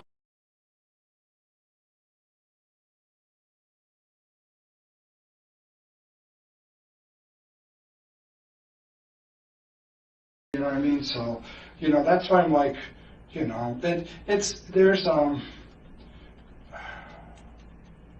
I'm missing the ones for the Romanian gym, the Romanian doctor too. I know they're around here someplace, but I don't think has it at the end. This is another lecture this is the American Osteopathic Academy of Sports Medicine. It's the national sports medicine, like all the doctors of sports medicine doctors in the country. There's 2 more gymnasts that I had done it on too, and look at the range of motion afterwards. But anyway, so understanding the biomechanics of a single ligament makes a big difference. There's more that you'll see in the Dropbox. Okay. You'll see, I mean, I'm pretty graphic in the videos. Okay, and Which is obviously going to be helpful to the investigation. And the other videos actually talk about, and that's, I know they're on there. This is starting to irritate me just a little bit because I'm like, where the heck did I put them? It'll be, here's the, did it load up? Yes, I was loading up to send some more stuff today. But it'll be, I think underneath this, it'll be like a sacrotuberous, okay, just to let you know, hey, can I actually do this? No, that's not all of them. What happened? I thought I better add those ones with the Romanian gymnast. Okay, Larry, bear with me. No, you're fine. But that's why I'm like, I'm like, I do this. This is what I do. Why didn't I get the idea that she was feeling, because I have to feel. I mean, like, I do this on minors. You know what I mean? With the parent in the room, of course. Larry rarely, if ever, worked on minors with a parent in the room anymore. He would usually usher them out politely and tell them he was just going to be doing a standard exam. However, he was more than aware that implying he did this to minors by themselves, without anyone else present, would create issues. By his own accord, Larry brings up his work with minors as a way to further establish himself as a good guy, because no one who had abused a child would self-report like this. But you have to be able to communicate. You have to be able to sense what the heck is going on, and why I didn't get that feeling from her is beyond me. And and that's a question, I guess, that I can't answer because I'm not talking with her. But she did not vocalize anything to me that she was feeling offended. If anything, like I said, she was feeling like I was, yes, I feel better. Okay, so that's why I'm like, if she's feeling better, why? What tipped her off to start thinking, like, what the heck is this guy doing? At the beginning of the interrogation, Larry was deliberate in stating that he never noticed that she was upset or felt violated by the procedure, but now he is fully shifted into stating that not only did she not feel violated at the time, but she actually responded well to it, stating it felt good repeatedly, and only changed her mind when he liked her photo on social media. He has gone from casually trying to discredit her to outright denying that there had been a problem in the first place, even in terms of noticing her own discomfort. And that's, this is just going to be irritating now. If you can't find him now, that's okay. Okay. It's Go ahead. I can look while you're talking more. So when Dr. Kogan initially talked to you about this, so it seems like there was a some time that went by from when he initially talked to you to when you were talked to again. Mm-hmm. When he initially talked to you and you guys had your conversation, what was the resolution or outcome of that conversation? So he tells you, hey, she comes in here. Right. I wasn't that worried about it. I mean, at that point, because he had said he explained it to her, and she didn't want to make a big deal of it. Was his words. Okay. You know what I mean? But he said he had to move it up the chain. And that he explained the procedure to her when you say he explained it to her? He explained it to her. I can't talk for him. No, I'm just curious if he told you. That's what he said, is that I tried to explain to her what you do. You know what I mean? And so those were his words, or paraphrasing because I can't remember word No, that's okay. And she didn't want to make a big deal of it. And so those were the three things was that I remember from our conversation or four things was, it was after the Instagram picture and the moving of the underwear and moving of her breast, and because I was treating her ribs area, and then that she didn't want to make a big deal of it, but she thought she needed to talk to Jeff about it, and then Jeff saying that, appreciate what you're telling me, so I will move this up the chain. Okay. Okay, so that was like the... So then it was just kind of left open-ended for him to follow back up with you? Nothing else that happened. There was no conversation until Friday. Okay. Okay. It was just so I figured, okay, nothing ever happened. Then once it did actually then make it up the chain, and the dean called in Jeff Friday morning, that's when it's like, okay, so obviously she's making more of a deal of it. Than not wanting to make a big deal of it. And I told Jeff at that time, I said, if she felt that way, I would encourage her to say things. If she were to talk to me, to say that some doctor did something, I said, you need to discuss this. You know what I mean? Because that's what I am, more of the patient advocate than anything else. It's my role. That's me. I don't know how else to say it. It's like me. Right. Everyone has their own style. Yeah. Well, it's not just style. It's you. You know what I mean? As a person, to be able to do this stuff, and to be able to do this stuff for so long, if you don't have patient confidence and patient trust, you would have had my ass in here how many times? Right. Okay, especially when I'm doing this on 10-year-olds, 12-year-olds, okay, with their parents there. But I'm obviously doing a doggone good job explaining things, okay, because what? You know what I mean? That was going to be one of my questions, obviously. So there's never been any complaints that you're aware of prior to this one? And obviously you're videotaping things here. You're doing Right. lectures. Well, this has been going on for forever. As we know, Larry had complaints come in about him a number of times, and he is well aware of this fact. He is also well aware of the fact that his colleagues had squashed all of the complaints before they were recorded, and there was no proof of them to speak of. But he uses the fact that no one had complained before as a sign that what he did was completely above board and normal, and that this entire interrogation was in fact insulting, because he obviously is darn good at his job. You know what I mean? Like, not forever, but the videos, you can see I've been videoing and changing and adapting, so I keep, so that it's transforming, you know, from being just the operator intern to sacrotuberous to pelvic floor, you know what I mean? So all of that is the fulmination, the end point. I guess I can't find it. No, that's okay. Don't worry about it. But you want to see the ones with the, and listen to the words that I'm saying too, okay? And just watch my body movements, okay? When I'm checking things, you know, when my hands are on the patient, please watch, because I could see how she's massaging my breast. No, I'm like, how's that there now? How's that there? You'll see my hands move, okay? It's talking with my hands. How's that feel there now? It's like, I tell people, you don't want to use left, right, or to your left, or you move it so they know what you're talking about. They can sense movement, right? So if I try to describe how does my left hand feel next to your right, you know, no. Right. But if I go like this, you know what I'm talking about, okay? So it's the way that I communicate because your hands are on them. So that is exactly what we're talking about. In some cases, the interrogator will go along with a noticeably bullshit story in order to get more false details to use against the other party later. This is not the case here. O'Brien did believe that what Larry was saying was in fact true. Here, she nearly confirms that by stating that it seems like what he is showing her on his tapes of his medical procedures is in line with what Amanda stated happened to her. Larry had already gotten away with his crimes again, and he knows it. From here on out, Larry's demeanor will completely change, and he will at times be appearing to have fun, crack jokes, and be more expressive. So was there more details given to you on Friday then?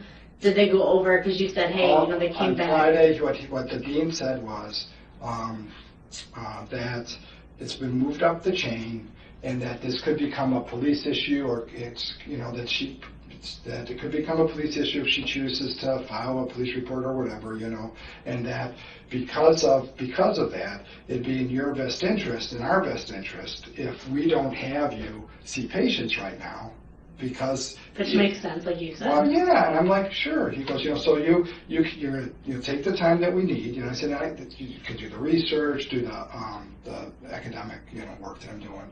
You know, so I said, that's exactly. You know what I mean? So I'm not even going to the high school. You know, I go to I'm Holt High School's team doctor. I'm the team doctor at Twist Stars. You know what I mean? So it's like, okay, you know. So I guess that's where I'm getting at is, what communication did I miss that she was trying to tell me?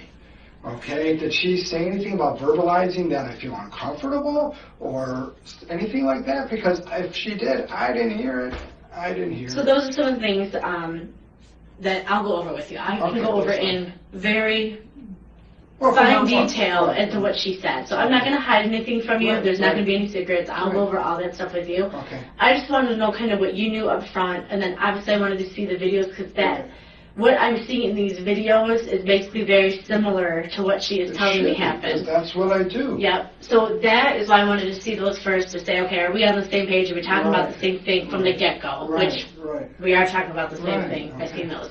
So it'll be very important for me to get those videos, and especially the ones, if you have ones in more detail, like you said, are a little more graphic. I sent to the whatchamacallit, to Romania. Okay. You know, so those were just done for 2013 European, so last summer. Okay. So getting ready for the 2013 European Championships, and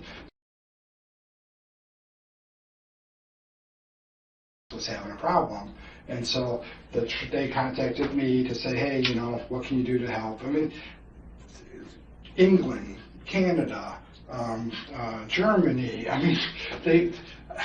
Right. this is what I do. Okay, I'm not saying that yes, I'm there, and yes, it's medical. It's not, I totally, I don't know how else to say it, but I'm totally taken by surprise, but at the same time, feel like crap that someone would feel that I was doing something inappropriate to them. Because this is how I make my living. This is what I do. I've helped scores of people by doing these personal issues. Which is good to hear. It's good to hear that you feel bad that she feels that way. Yeah, because I feel like this little deviant, you know what I mean? And that's not right. And that's not...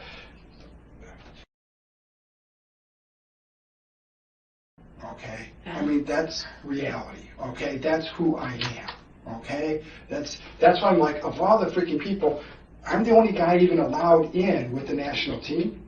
Okay? It's all our females. Okay? But because of the essence, who I am, it's the trust. If I did something wrong, do you know how quickly that would spread like wildfire across? I'd be out. Right. This is my 27th year with the team, you know what I mean, or whatever, since 1986. I've been with the national team, and I'm telling you, those kids, it would go boom, chuck, boom, chuck, boom, chuck, chuck. You know what I mean? Like, no question about it, okay? And that's what I'm saying is that there has to be a way that a person's able to disconnect, okay? If you don't disconnect, then you're screwed. You know what I mean? You got to be able to disconnect, because that's what I'm saying is that when you're in that area, you have to be helping, you have to be doing therapeutic touch, not any other touch, because that sensations can be relayed through your hands. Persons can tell, you know what I mean? And it's like, how did I miss that signal that she felt that I was doing it inappropriately?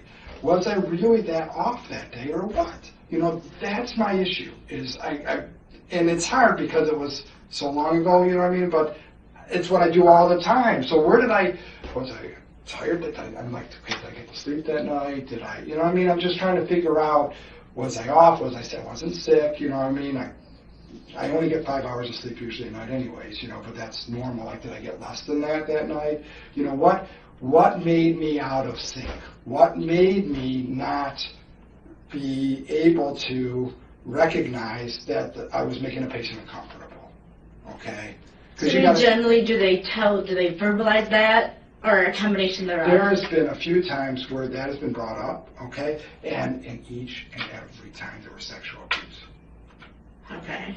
So that's what I'm saying is when they're uncomfortable like that, there's been 3 cases, and all 3 of them were sexually abused.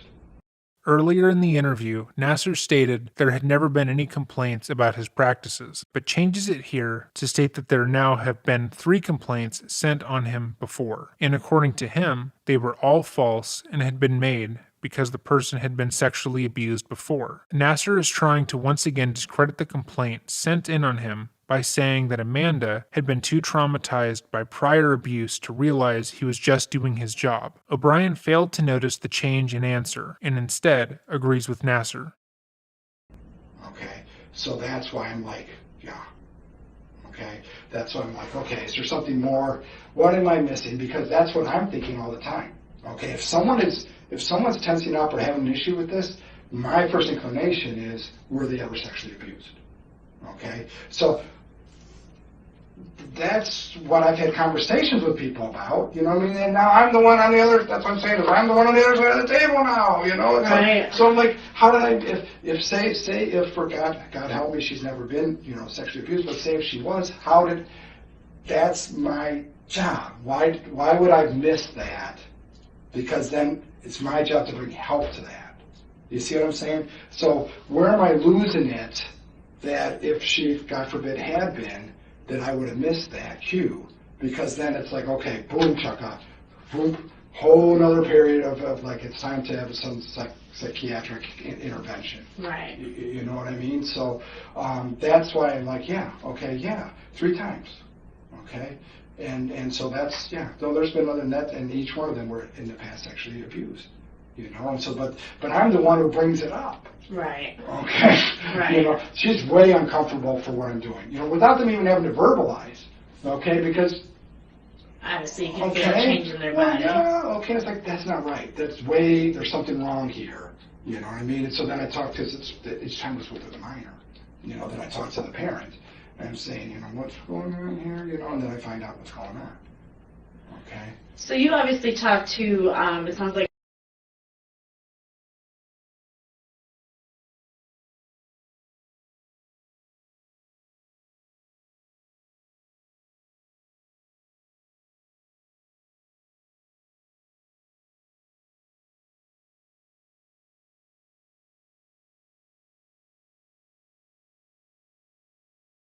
okay. So I just was waiting since Friday when I heard that it did go forward to have this conversation, because I don't want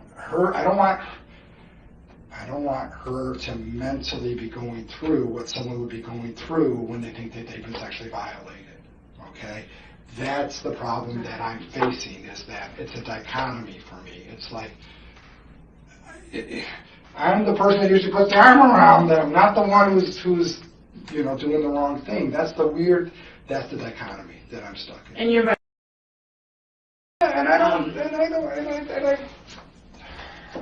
So that's what she filed the report for. So right now what the report is titled, just so you know, is a sexual assault. Right. Because that is, like you said, that is how she's feeling. That is what she thinks happened. That's her perception of things. So there's a couple different times that she's feeling that you sexually assaulted her throughout the examination. Okay. She did say everything that you were telling me is along what she said. Hey, it was a lengthy examination, Right. went through these exercises. Right. You were working on basically her whole entire body. Right. So, everything you're walking me through over here and you're showing me is everything that she was telling me. What she is saying, and you use the words, the same words she used, that she's saying that. Right. And then she said that she felt like that you were massaging her breast and that was not part of the manipulation that you were doing. Okay. So that'd be the first piece. Right. Okay. So if you want to talk about that first piece as what it is you were doing. Right. When you're working ribs, okay, if you can't use the arm, if your shoulder, it's like, okay, the muscle energy part, I'll crack a back, okay, so we crack a back, crack a neck, the usual stuff, and then we try and do push against me, and then you do stretches, okay, so when I'm doing stretches, okay, you're on the... Yeah, and again, if you have videos of that too, that would be helpful. Let me show you here. Not that you necessarily have videos of everything, but... I teach the ribs. I gotta find where I'm at. Sorry. Videos transfer. I go back to transfer. Not a lot of people like to treat the ribs, and because I work with the crew athletes, I treat a lot of ribs because the crew athletes, have rib issues, obviously. But that's what I mean. So that's another area that I do a ton of lecturing on, because I treat it a lot. I'm in the wrong. I took stuff off my computer was getting too big, so that's why I got the external hard drive going. Let's go to the external hard drive.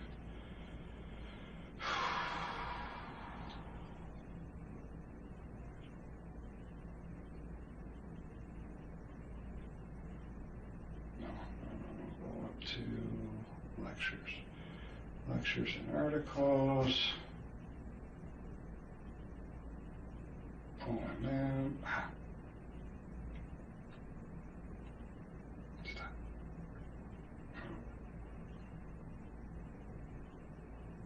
Stop. Lots of lectures. All right. OMM, ATC, for example. Ribs, ATC, rough copy. Let's see if that's...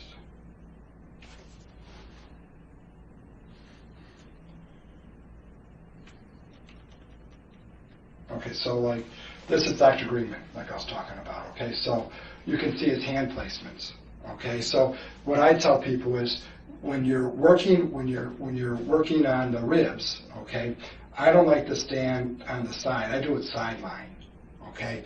I'll be at their head or I do it sideline, okay? And I tell people, don't come in this way. That's offensive. Come in this way. Okay, if you come in over their head, that's offensive. You know what I mean? It's just the way that I talk about it. So I actually come off from the side. Okay. And then I'll turn their head and do some work that way with it. But that to me is a lot. When you come at someone this way, that's more offensive. Seems So assaultive. right, exactly. And that's why I'm like, I lecture to people about how you try and you come across from the sides, and then when you sideline them, you can do it sideline sitting, like showing prone, but it's the rib cage. You know what I mean? You're going to be on the chest wall. You move the breast down. You move the breast down to get down to the wall. Okay? It's like giving someone a mammogram almost. Okay? And when you do the myofascial, let me see if I've got the. Oh, don't save.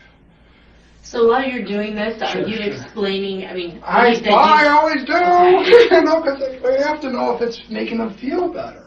Larry has completely abandoned his previous timid, concerned facade, and in a truly strange moment, yelled at the interrogator in a joking fashion. If he was worried about coming across as guilty or having anything to hide earlier, he was completely relaxed now, to the point where this casual outburst is simply accepted. That's why I'm like, is that because if that doesn't work, I'm going to change my hand position. If that doesn't work, it has to be a conversation. I'm not omnipotent.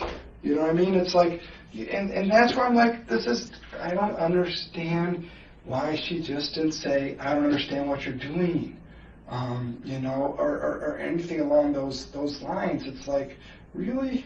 So she did say, while you were working on her, that you did say, does this feel better? Yes. And that you were going on with that.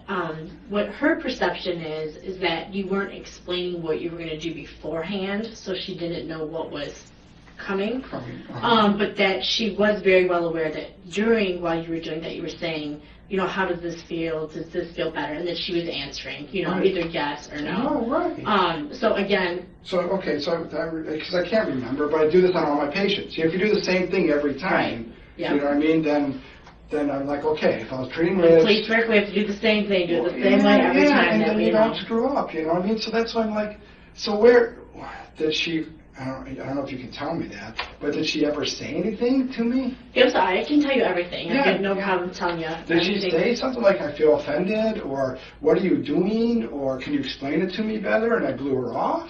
So what she's saying is that while you were, what she said in her words is massaging her breast, what she said is that at some point she tells you, okay, you don't need to work on my shoulder anymore. Okay. I don't need you to work on my shoulder. Okay. It had like longer term issues and I Okay. need more work than that. Do you Okay. remember that at all? I don't remember, honestly. Okay. But so did I stop working on her shoulder, or what did I do? Yes. Okay, so she said stop working on her shoulder, I stopped working on her shoulder, okay. Yeah. So I didn't do anything against her wishes. I mean, right, she said to stop, I stopped, okay. So what she feels, and again, this is her perception and what she Okay. feels, and you're showing me videos, you're explaining everything Right. too, which makes sense what I'm seeing here Right. too. What she's saying is that, initially your hand was up kind of on Right. her top shoulder area and Right. slightly on the top of her breast, Right. and then moved down To again, the like ribs. Right. and what she calls is like a full frontal on top of her breast, and that you're massaging her breast. So, Okay, go nope. ahead. It's okay, I understand her perception. Yeah, and so you can obviously see how she could feel that way. And when we do myofascial, too, you are having her breathe, take a deep breath, exhale, and you're doing that, okay? I mean, as they're breathing, you're doing that motion to try and stretch the fascia, okay? Go ahead, I'm sorry. no, you're perfectly fine. It's good for you to talk a lot, right? Because then it's more for me to know. So I'm not going to stop you from talking. I prefer you talk more than less. So you're not going to hurt my feelings. Right. So what her perception is that she didn't know that was going to be done, Okay. but that there was the communication throughout that, hey, how does this feel? Does this feel better? Does this not feel better? And then she said she got to a point where she felt uncomfortable and she thought that it was inappropriate, Okay. and went to the line of being from a medical manipulation Okay. to being inappropriate, at which time that she had said, hey, I think you've worked on my shoulder enough. I don't Okay. need you to work on my shoulder enough. Okay. And again, I know you see a lot of patients. I just don't know if, you remember anything specific to that, or her That's saying what I'm saying. that. That's what I was wondering, but at least I would do if someone says, okay, I think you've done enough, I stop. You know what I Right, mean? which is what she said you did. Right, so, okay, go ahead. So that's the first piece of it. Uh-huh. Then she says in the first video that you show me where she's flat on her stomach. Right. And then what she says again, just like you're showing me and you're explaining to me, is that your hand had went in between her butt cheeks. Right. And then she said the head went more towards her vagina and the vagina hole. Well, not. That's the way she's explaining it to me. So, Okay. and again, I'm not using medical terms, I'm using her That's terms, okay. right? That's okay. So what she says that your fingers went by her vagina hole, and Right. that she felt again that was a massaging Right, okay. nature, and that she felt that had went on for too long, and that you hadn't explained it to her prior to you doing it. So it was unexpected to her that she didn't know that was coming. And then when you were doing it, that she felt like it was not. Was I talking to her during the time though, like I normally So do? she says, yes, again, that how does this feel? Does this feel better? Right. And she says that initially she says, yes, it does feel better. So you continue. Right. And then she says that at some point that she says that she felt that it was hurting. So she says, hey, that hurts. Can you stop? And then you said you stopped at that time again. Okay. That's what I'm saying. It's an interaction, and I don't know how to say this, but that would be appropriate. It's like, you're working on them, and you're trying to do the work. You need that feedback from the patient. And I'm getting the feedback, and I'm responsive to the feedback, and I'm talking my way through it, as she said I was. You know what I mean? And so, I might have, I haven't been on the records, but that was my second, third, I don't know, I had seen her before, I know that. Okay. So that it might be in the note from before that I explained to her. Okay, so if you check the notes, okay, and see, you know what I mean, if there is check the notes and see, you know what I mean, if it's, well, maybe, because sometimes I'll do that, if it's a repeat patient, I don't explain it all over again, because I explained it the first time, you know what I mean, so that's what I'm saying. So had you done this type of... I don't know if I did it on her the first time or not, okay? What I'm saying is that if that was in my treatment plan, you know what I mean, like, okay, this is what we're going to do when you come in, this is the process or whatever. I might have explained it to her the first visit. Now make the appointment and come in, you know what I mean, and we'll do the work the second time. So it might have been like, when the first time it's an initial eval, I might like, okay, this is where I probably will go with this, and I would have explained things in the first visit about what we're going to do the next visit, okay? So that's when it's a follow-up. I usually don't explain as much because I think I explained a lot, and I just get to the work and I talk through it. So that would be part of the documented medical record. Okay. How, your office, how would she go about signing release to get those medical records to turn over to me, or how would that, is that how you get your normal procedures over there? Yeah, it's the release because of HIPAA. Yeah, right. Obviously, I would need a search warrant for that stuff. Right. If She she were to... copies of the records. Okay. Yeah, and so, and then, because I don't want to be on there, you know what I mean? So, whatever's there is there. Okay, so, whatever. Okay, so that's what I'm saying is that it would have been, if I explain stuff, a lot of times I'll explain it in the first visit, okay, but from now on, I'll tell you what, this whole thing is getting changed because I cannot have anyone leave feeling that way again. You know what I mean? That's the bottom line. You know what I mean? So which is why you're here today, obviously. Exactly, because there's no way. So, I mean, lots of things have to change to protect myself from having that, happen again. You know what I mean? And also the patient from feeling that way. But it's like, okay, what can we do, da-da-da-da-da-da. So it's like I've already been talking with Dr. Kovan and Dr. Dietzel, we need to do this, we need to do that. We're talking about policy changes, you know what I mean, so that, because we all go in the rooms by ourselves. My wife is at the Alliance, you know what I mean? And she gets sometimes her exam done with just the doctor in the room. So that can be one of my questions, because she had said that there was a resident in the room for usually a fair amount. amount. Medical students, or that or a fellow. There's a bunch of people that rotate through. Okay, so then does the resident, and again, just because I don't know your guys' procedure, Right. does the resident normally stay in the room the whole time, or they come It and depends on when go? the next, because they usually go in first. You know what I mean? So I don't know if the president went in first on that. It's been a while, but the resident will usually start, report, or it depends on where we are. Like if I go in the room with the resident, then I'll go through stuff, and then if the next patient comes, I send the resident to the next patient, because that's part of they have to do an eval and then report to you what they saw and all that stuff.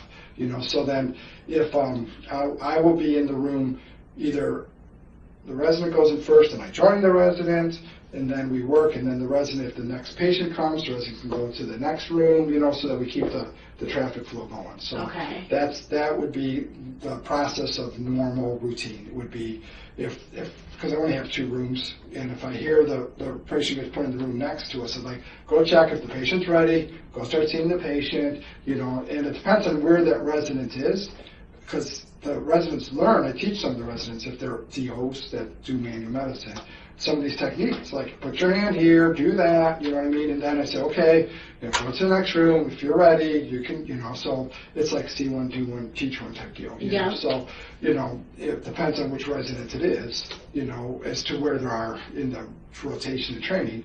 But yeah, the resident could have actually done some of this. So do you remember in this specific incident, like when the resident left or was in there?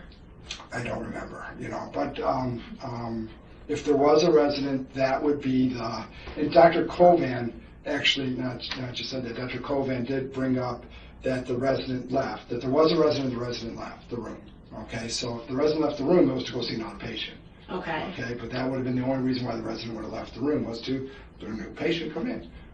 So that's again, that would make sense, because that's what I always do. That's a standard procedure. Okay, so obviously that's one of her concerns too, is that, she felt comfortable while the resident was in there, because obviously there's 2 people in there. The Right. resident was a female at the time. And then she said that when this occurred, the resident was no longer in the room, and she didn't know, obviously, what the intention of that was, because then that's when these manipulations were taking place. Yeah, so it depends on when that resident was in their rotation. Okay, so that's what I'm saying, is a lot of times I will, if they're DOs and they've got a manual medicine hint, they'll actually, or tint, whatever, desire, they'll learn this stuff. Okay. Like, put your hand here, do this, you know what I mean? And so, and I don't know if that resident was one of those, because if it's an MD resident, they don't have a... Do you know who the resident was for that one? Do you have a specific resident assigned to you, or residents assigned to you? We have residents, well, they rotate through on, it could have been a Okay. medical student. I don't even know if it's a resident, It could have Okay. been a medical student. All right. Okay, so, but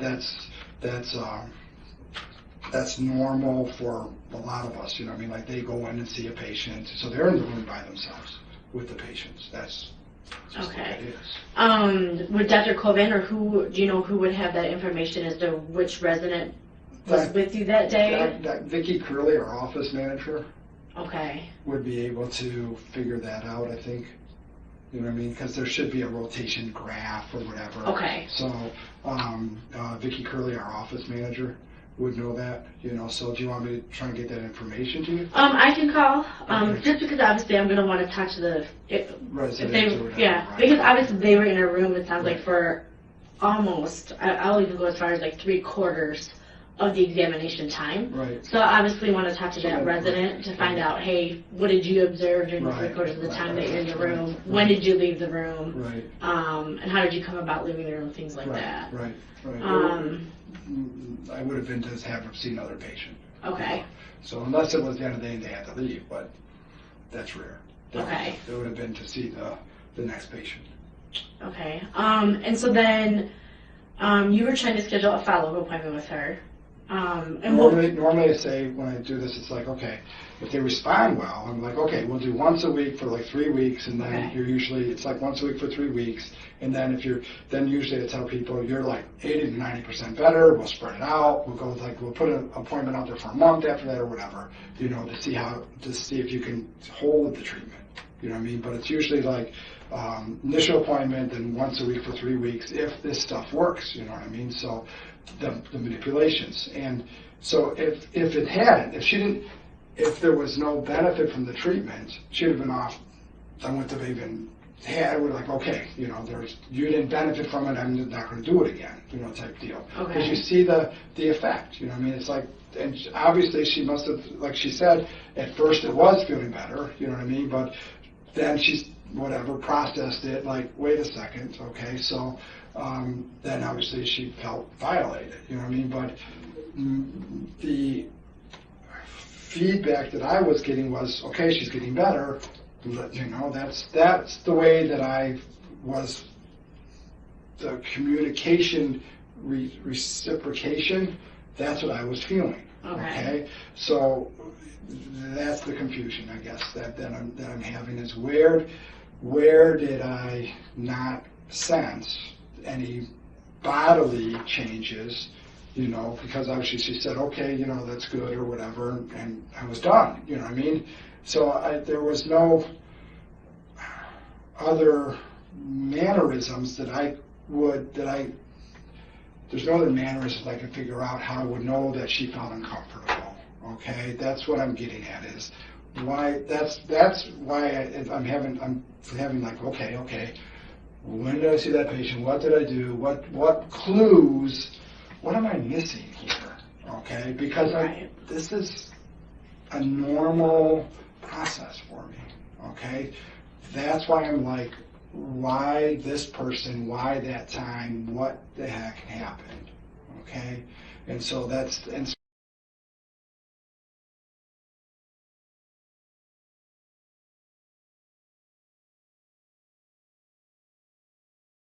right. You know, it's like, you want to talk about a nightmare, you know? Yeah. Okay, but so it is what it is, but that's why I'm like, I had no ill intent. I had no reason to. I had no, it's other than. All for medical reasons. Well, of course, you know what I mean? That's what I'm saying. It's like, this is my need. I don't know, you know, it's like, and so I don't know what created me to have a bad day that day that created this out of all the times that I've done this. It's like, what the heck, you know? So I don't know. I don't know. Obviously, like you said, you're not picking up anything from her body that you're thinking, hey, she's feeling uncomfortable. Yeah, I mean, you would get that, and you would get that tensing. You know what I mean? You get that. So do you remember her, and I obviously gave you the information for both times when she said, hey, you know, I don't need you to work on my shoulder anymore. You're saying you don't remember her saying that as far as that I goes. can't remember that. All I'm doing is generalizations. Like, I know that if I was treating her in that way, this is what I must have been doing. You know what I mean? Because that's standard. That's okay. Okay. So, you know, to remember, how can I honestly say that I can remember the details of every part of it? That's not, like, you know, that's not. Yeah, and I'm asking just because obviously the details are helpful if you do remember them. Right. And then as far as when you were down, you know, by her vagina, is that something that you remember as far as her saying, you know, that hurts or stop or anything like that? No, I don't. I'm honest, I don't. You know what I mean? But if she said stop or hurts, I would have stopped and changed. Okay. You know what I mean? That would have been what I should do. So if she said that, that should have been my response. Okay, so that's hopefully what I did. You know what I mean? So I hope I stopped or made it so it didn't hurt or whatever. So, but it's clear. I mean, it is clear in my mind that obviously I was doing those techniques and trying to explain to her as I'm going through it, and you know, so I'm like, well, obviously, you know, there's going to be a disconnect that occurred. And how come I wasn't aware of that disconnect? That's going to be my big issue that I have to wrestle with, is why didn't I understand that at that time I had a patient feeling that way? Okay, that's my biggest, you know, that's my big issue that I got, because that's from in here. It's like, what wake up, you know what I mean? Like, why? That's going to be that'll never leave me. Okay, that's my self-torture, I guess you could say. That, yes, she was victimized. Yes, I was victimized to myself. Okay, because hurting someone like that ain't right. Okay, it's not right. Larry had earlier in the interrogation made soft allusions to the idea that he, alongside Amanda, was a victim in this situation, but here he outright states as much, calling even being questioned his own personal torture. He has already stated numerous times that he is well aware of these kinds of misunderstandings that can often arise from what he does, but now states that to even be questioned at all is hell. Okay, and that's what I'm saying. That's why that hurts me to hurt her, if that makes sense. Yep, I'm following you. Yep. So, anyways, that's what I'm going to have to live with. That's plain and simple. Okay, and that's why I keep rolling in my head. So I need other safeguards, because if I can't find out why, I got to have other safeguards built in that is other than my own use of force, Luke. Okay, because I need to have some other, and so it's got to change. Because it's done. All these years of work is done. Flush it. It's done. Because I cannot do that to another person, and I cannot live through that for myself too. So it's like, okay, total rework. What are we going to do? But it's got to change. It has to. Right. Which is true, because like you said, I mean, we need to make sure that everyone's covered. Yeah, well, right. You're thinking like I'm sorry. Yeah. You're thinking like a police officer. I'm thinking like I don't want coverage. I am a police officer, I know, right? I know. Yeah. I'm thinking, it's not about coverage. It's about morals and ethics and how people feel. Right, which is your doctor's speak. No, that's... Right, we're on the same page. Okay, we're on the same page. This man had molested over 100 girls at this point, and in the middle of the interrogation for another claim, is laughing and hiding his head flirtily at the interrogator. If there is any clip in this investigation that makes my blood boil, it is this one. So for those other videos, did those show more in detail? I know you said they're graphic, but are they showing like the exact hand placement and where they're at? Hand, and I'm talking about between the vag, and the rectal area. Okay. And I'm working up toward the rib cage now, but I don't have any videos of the techniques for the rib cage, other than the lectures that I have. Okay. Okay. And that's, because that's like I don't know how to say it. That's nothing. I don't know. That's like. That's so common that's a normal. Okay. You know what I mean? Where you're yeah. You know what I mean? That's you can open up any textbook and see that stuff. Okay. So that's I'm like. I don't know. I don't have any videos of that. No, that's fine. Even if you send me like the few pictures that you showed me, that would be more than sufficient, because obviously we can see the hand placement. But I'm reversed. Okay. I would have been at her head, and that's what I'm like. If it was shoulder stuff or ribs, I would have had her on her side too. Okay? Yep, that's what she said. So I would have had her on her side, and then I'm compressing, because when you do the fascial releases, you can do it sitting. Okay, but I like to lay them either down or on their side, okay, and then you can compress better front to back, okay, and then I've got control of their arm, so I can compress if you're on the fourth rib, fifth rib, third rib, because the scapular thoracic dynamics of the way your shoulder moves, the scapula has to move, and that's why rowers get so many rib problems, because of using the serratus and the scapula. And so when you want to release the rib cage, then you compress from the costosternal to costovertebral compression, okay? And then you can use the scapula to get it out of the way. But if I'm working rib 4, rib 5, rib 3, that's breast. You know what I mean? That's breast, and that's breast. But it's compression, it's, and so if she said I was massaging, it would have been like, does that feel better there? Does that feel better there? Take a deep breath. That type of thing. So take a deep breath, move your arm up. I would have been, she would have been laying on her back, and I would have like turned her head, and done like one hand would have been here pushing down, like this. Sometimes I'm here between the breasts, you know what I mean? But so sometimes you're cross patterning, okay, so that you're doing it from this direction, okay. So, but my hands would have been more like this as opposed to like this. Okay. And then side lying, you're like this. Okay, so like her head would have been like, if this is the body, that's the head. Okay. So I would have been like this. Okay, with my hands on, so that my thumbs, so like your thumbs connect from the sternal to mid-axillary line to costovertebral, then you compress the rib, and as they breathe, then the rib you're able to release. It's called a release. It's releasing the rib.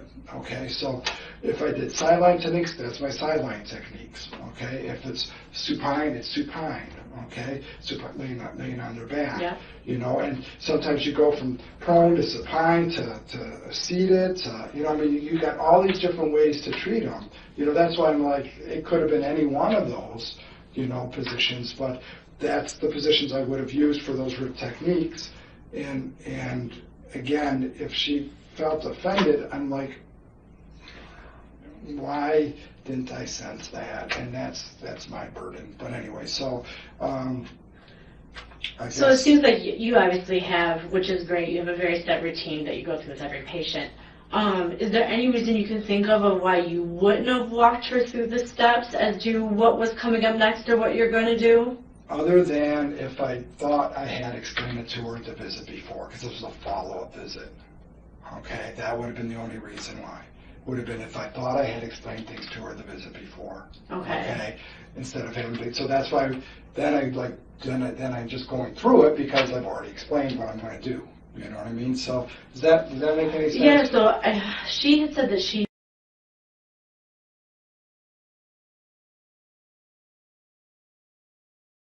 I don't know if you recall that at all or no, but that. I know.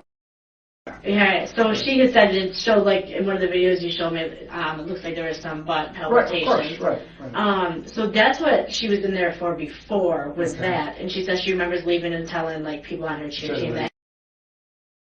And they kind of talked about that. Right. So that's when she was in there. So. But she was there before. On a different occasion? I think the time before, or was that the only time? I can't remember unless they pull it up. But I thought that was a follow-up. One other time? Yeah. Do you know if she had been in there recently as far as the follow-up would go? Wasn't that the second time? I can't remember. I know if that was the... So... Was that the second time of recently? You know what I mean? Like I saw her once and she came back? Or no? So I have no recollection of her as went to high school. Yeah, right. So that's obviously going a few years back. So, she's not alleging that she didn't think anything inappropriate happened, before, in her previous visit. And she said that it sounds like she had some other issues that she needed physical therapy for and stuff. So she's not alleging anything inappropriate. It just stuck out in her head that she thought, hey, he was kind of like poking at my butt. Right. And then,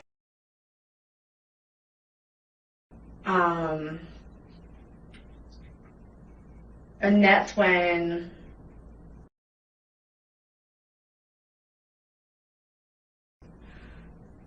Yeah, you guys definitely need the records then. You know what I mean? Okay. Because that stuff would be documented in Okay. there. Okay. And if because maybe that's what I'm thinking is was that a second visit or a first visit? I can't. I purposely have not. I didn't want to. You know what I mean? So it's like just let it be.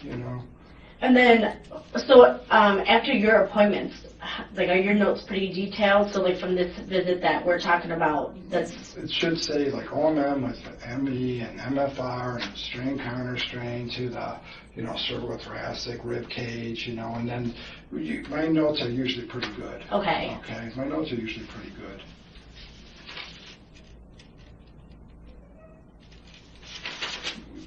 So myofascial release. Strain, counter strain, that's this positioning stuff too. Okay. Okay, so that's HVLA is cracking the back. Okay, so if you see HVLA in the note, that's high velocity, low amplitude. Okay, so HVLA is like a cracking. Okay. ME is muscle energy. All right, hang on. I'm sorry, yeah. HVLA right. Yep. is cracking the back. That's high velocity, low amplitude. Okay. ME is muscle energy. That's where you, again, it's like working with the patient. Okay, push here, Okay. Strain, counter strain, as you put them in a position where, okay, does that hurt now? No, okay, now just breathe. You try and put them in a position where it doesn't hurt.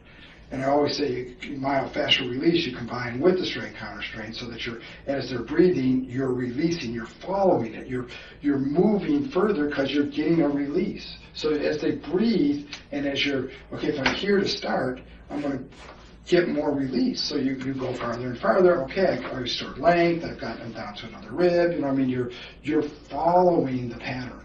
Okay, so it's like I've been called the body whisperer. It's like you feel it. And most of the time my eyes are closed. Okay, because I'm doing like I'm doing right now. Like I'm feeling it. And that people say I do that when I lecture too. I close my eyes. Well, you've done it in here. I've noticed, right? Yeah. What I'm just saying. That's the way, because it's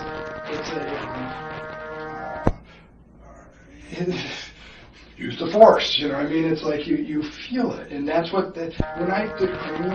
Okay, cranial is where like you put your hands on the head. Okay, and you're trying to feel the cranial bones move. Go figure. Okay, and when I was a student, I took Dr. Greenman, who was the guy who, like I said, wrote the book, 20-hour course, couldn't feel it. Dr.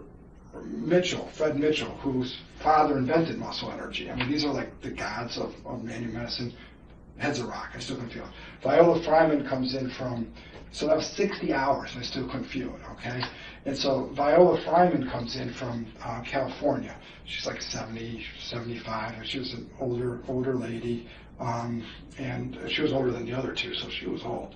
And I finally felt it. And it's because the way that she described it to me, to the class, was that it's a triangle. It's you, the patient, and the spirit above. And it's this triangle pattern. And you have to get into that because you don't want the bad stuff to come back into you, because then you get all bad. You got to be able to pass it. It's this conceptual thing, so that you're trying to get into, like she was talking about how you can actually unwind them, like if they were in a car accident, as you're going through this, you actually get them into positions that they went through, and as you unwind them, the pain goes away. It's esoteric, it seems strange, but it's bizarre that's medical, okay? Right. And literally, I'll go through gyrations with them because I'm actually unwinding them of what pattern built it in. So if they got built in that pattern, if you do a Rubik's Cube, you unwind it the right way, and you solve it in less than a minute, okay? So if you feel the tissues, okay, that was brought down here, then there, and all of a sudden they can release. Like the video showed, that girl with the leg thing, I did the releases, her range of motion doubles.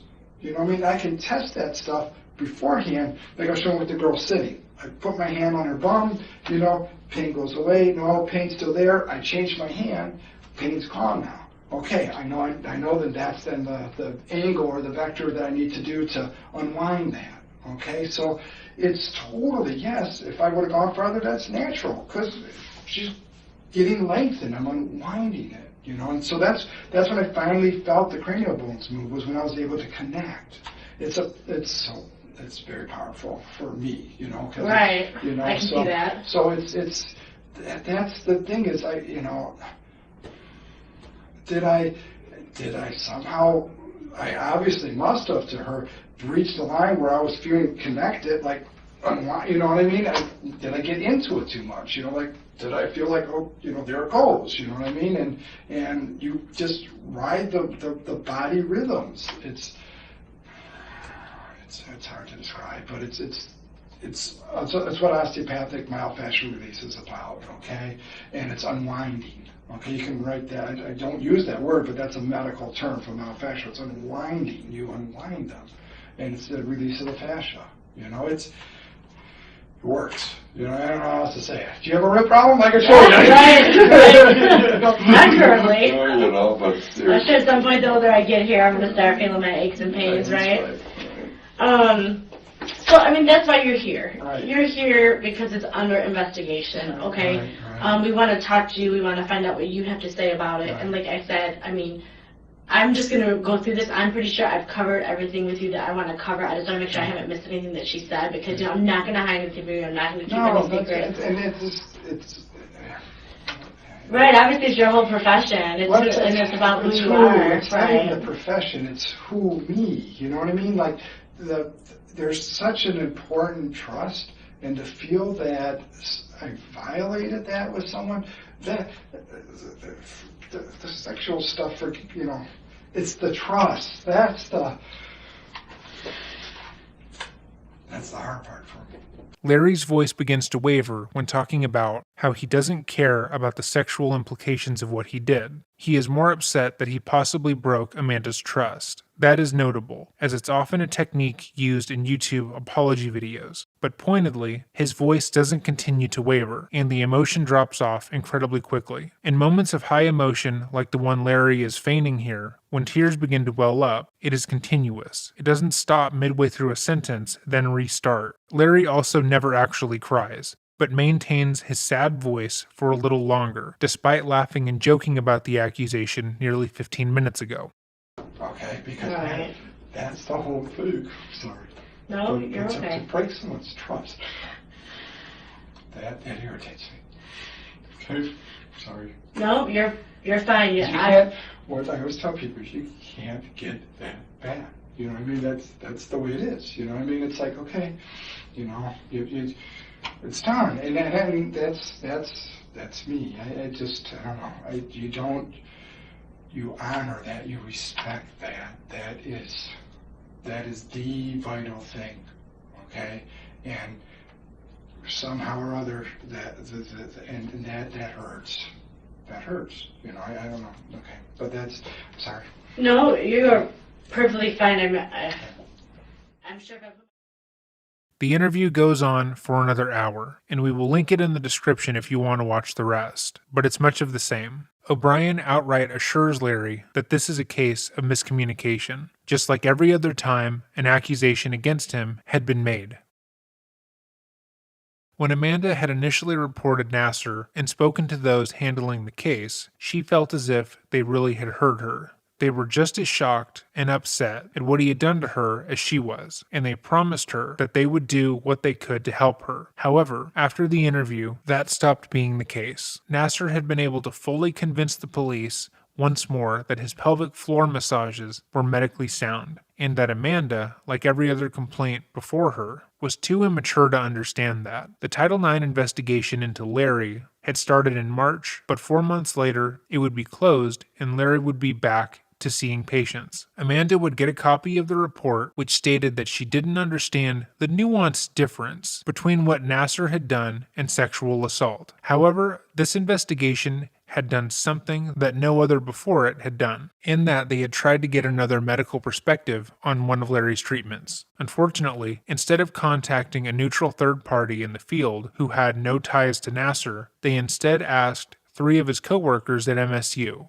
most of which described themselves as good friends with Larry and had been taught by him. Larry himself had recommended they speak to his colleagues, and was the one to give the investigators their contact information. Destiny Tishnor Hawk, who has gone so far as to dissuade other women from speaking up about Larry's assaults, was also asked, and they all agreed that what he did was medically appropriate, and therefore didn't qualify as assault. In Amanda's version of the report, it concluded by stating that the university found her claim helpful in that it allowed them to examine certain practices at the MSU Sports Medicine Clinic. However, in the official version that was distributed to Larry and school officials, the conclusion instead said that the claim was, quote-unquote, helpful in that it brought to light some significant problems that the practice will want to address, and went further to state that Larry's conduct and actions in his on-site practice could leave the university open to lawsuits and expose patients to unnecessary trauma based on the possibility of perceived inappropriate sexual misconduct, meaning that the school ultimately knew that what he had done, despite stating it was medically sound, did qualify as sexual in nature,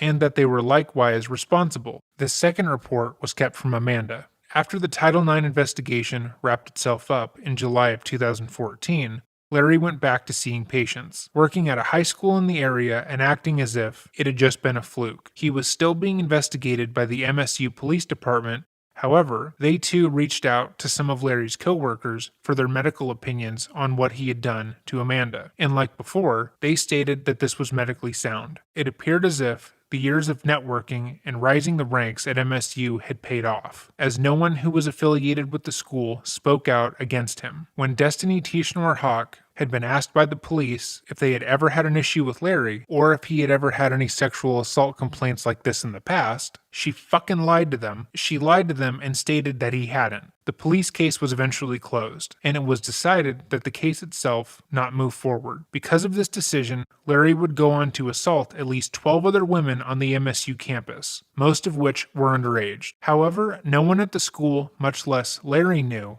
that this was the beginning of the end.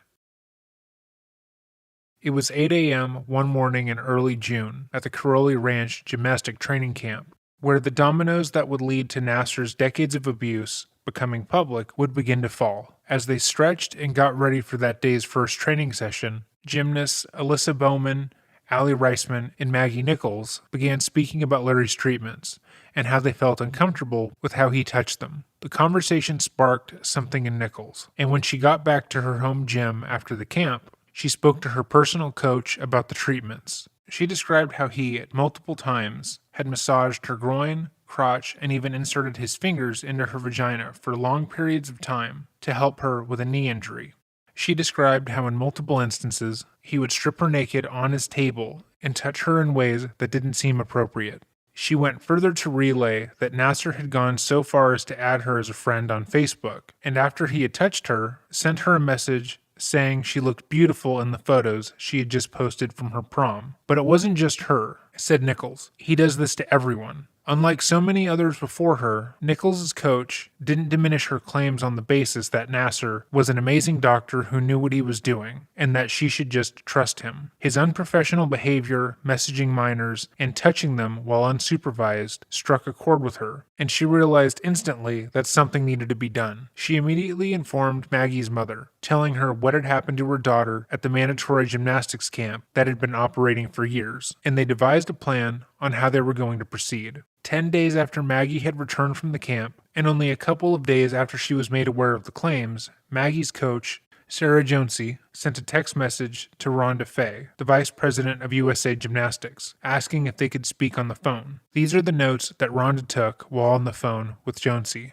June 17th. Sarah called me at 5:48 p.m. I called her after she texted me. She notified me of her athlete having 3 uncomfortable encounters of therapy with trainer Larry Nassar. She stated he massaged her on the groin area and too close to the vagina for her knee. 2013 World Selection Camp.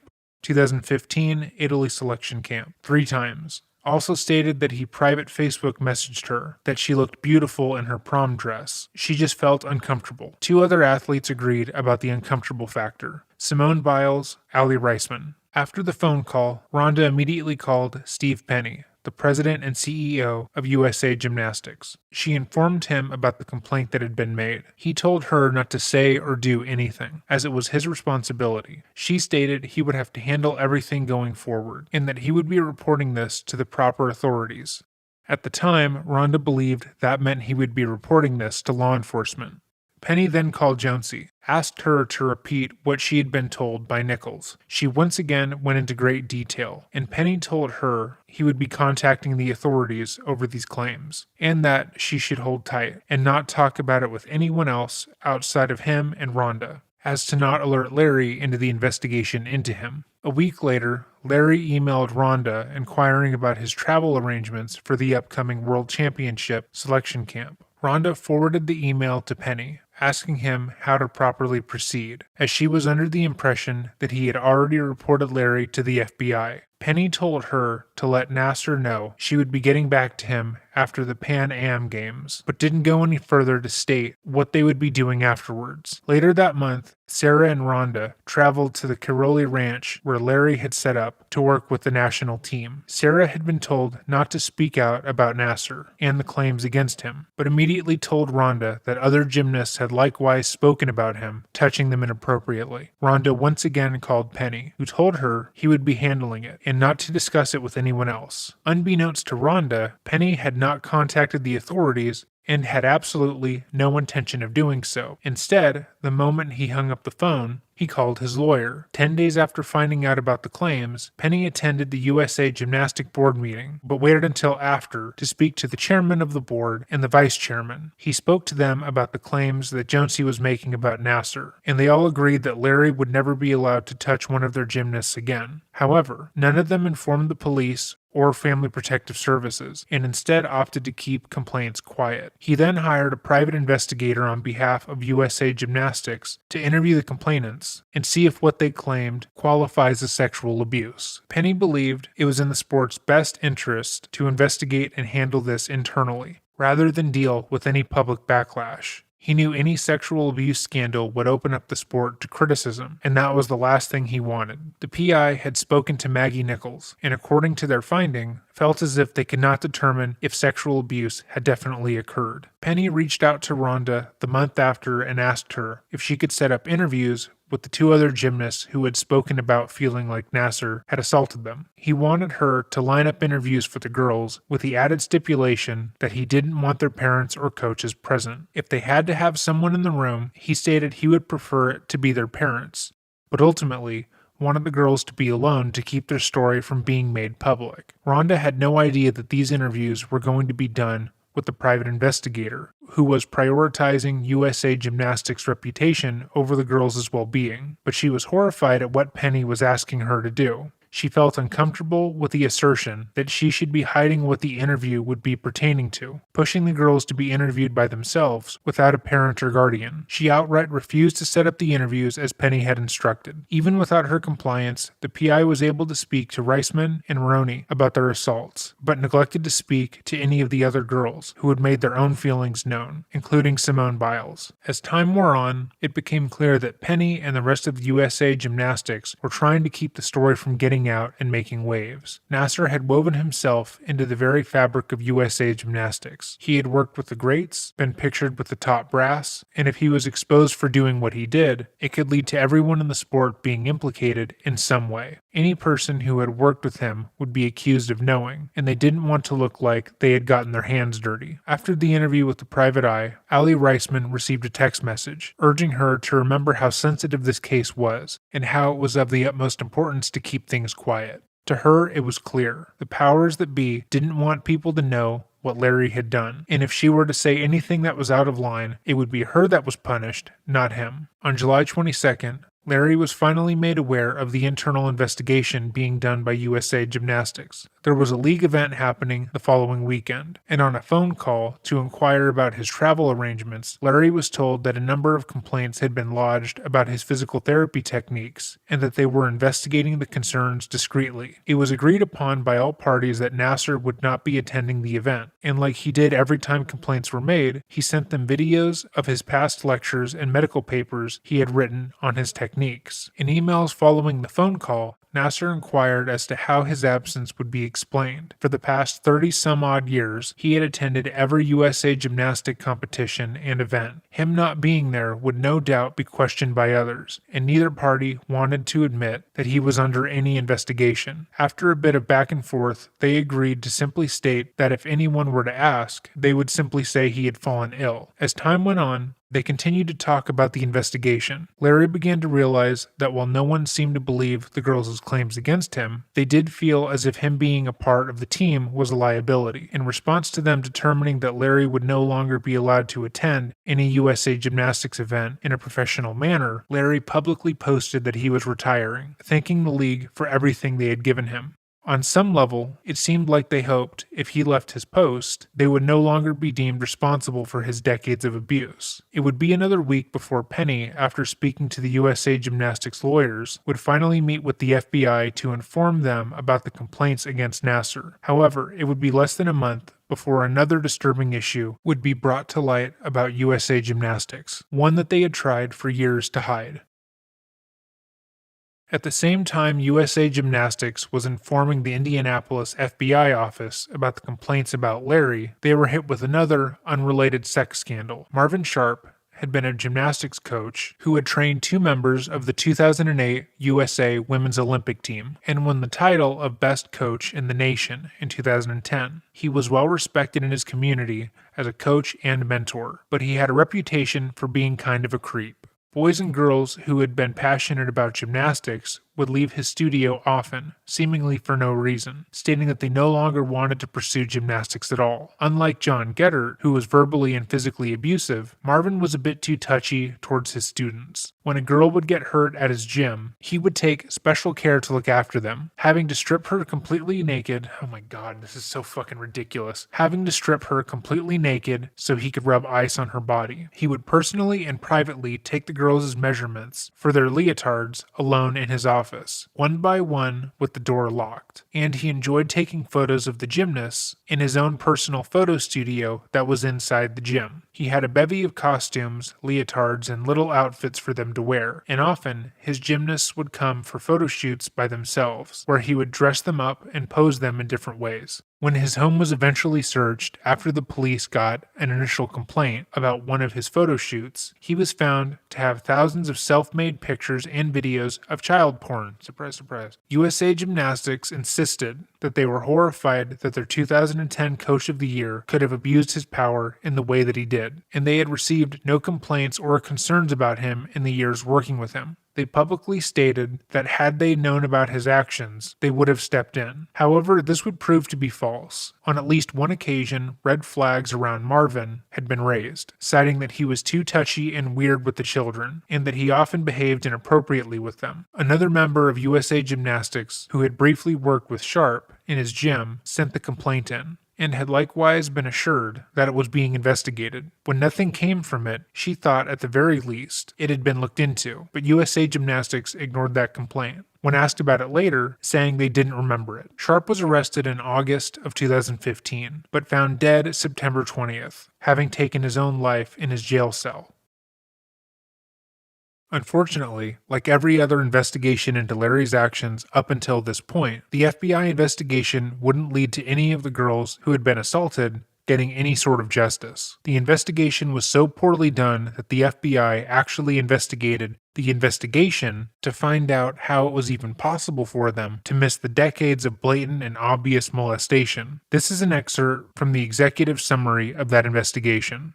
In July 2015, following a USA Gymnastics internal investigation into allegations of sexual assault by Nassar against multiple gymnasts, USA Gymnastics President Stephen D. Penny Jr. reported the allegations to the FBI's Indianapolis field office. During the meeting, among other things, Penny described graphic information that 3 gymnasts, gymnasts 1, 2, and 3, all of whom were minors at the time of the alleged sexual assaults, had provided to USA Gymnastics. Penny further informed the FBI that the 3 athletes were available to be interviewed. Penny noted during the meeting that Nassar told USA Gymnastics that he was performing a legitimate medical procedure during his treatments of the gymnasts, and denied sexually assaulting them. Further, Penny provided the FBI with a thumb drive containing PowerPoint slides and videos that Nassar provided to USA Gymnastics of Nassar performing his purported medical technique on athletes. Shortly after the meeting, USA Gymnastics advised Nassar that he should no longer attend USA Gymnastics events, and Nassar retired from his USA Gymnastics position in September of 2015. However, Nassar continued to maintain his positions at MSU, Twist Stars USA Gymnastics Club, and Holt High School. Over the next 6 weeks, the Indianapolis field office conducted limited follow-up, which involved conducting a telephonic interview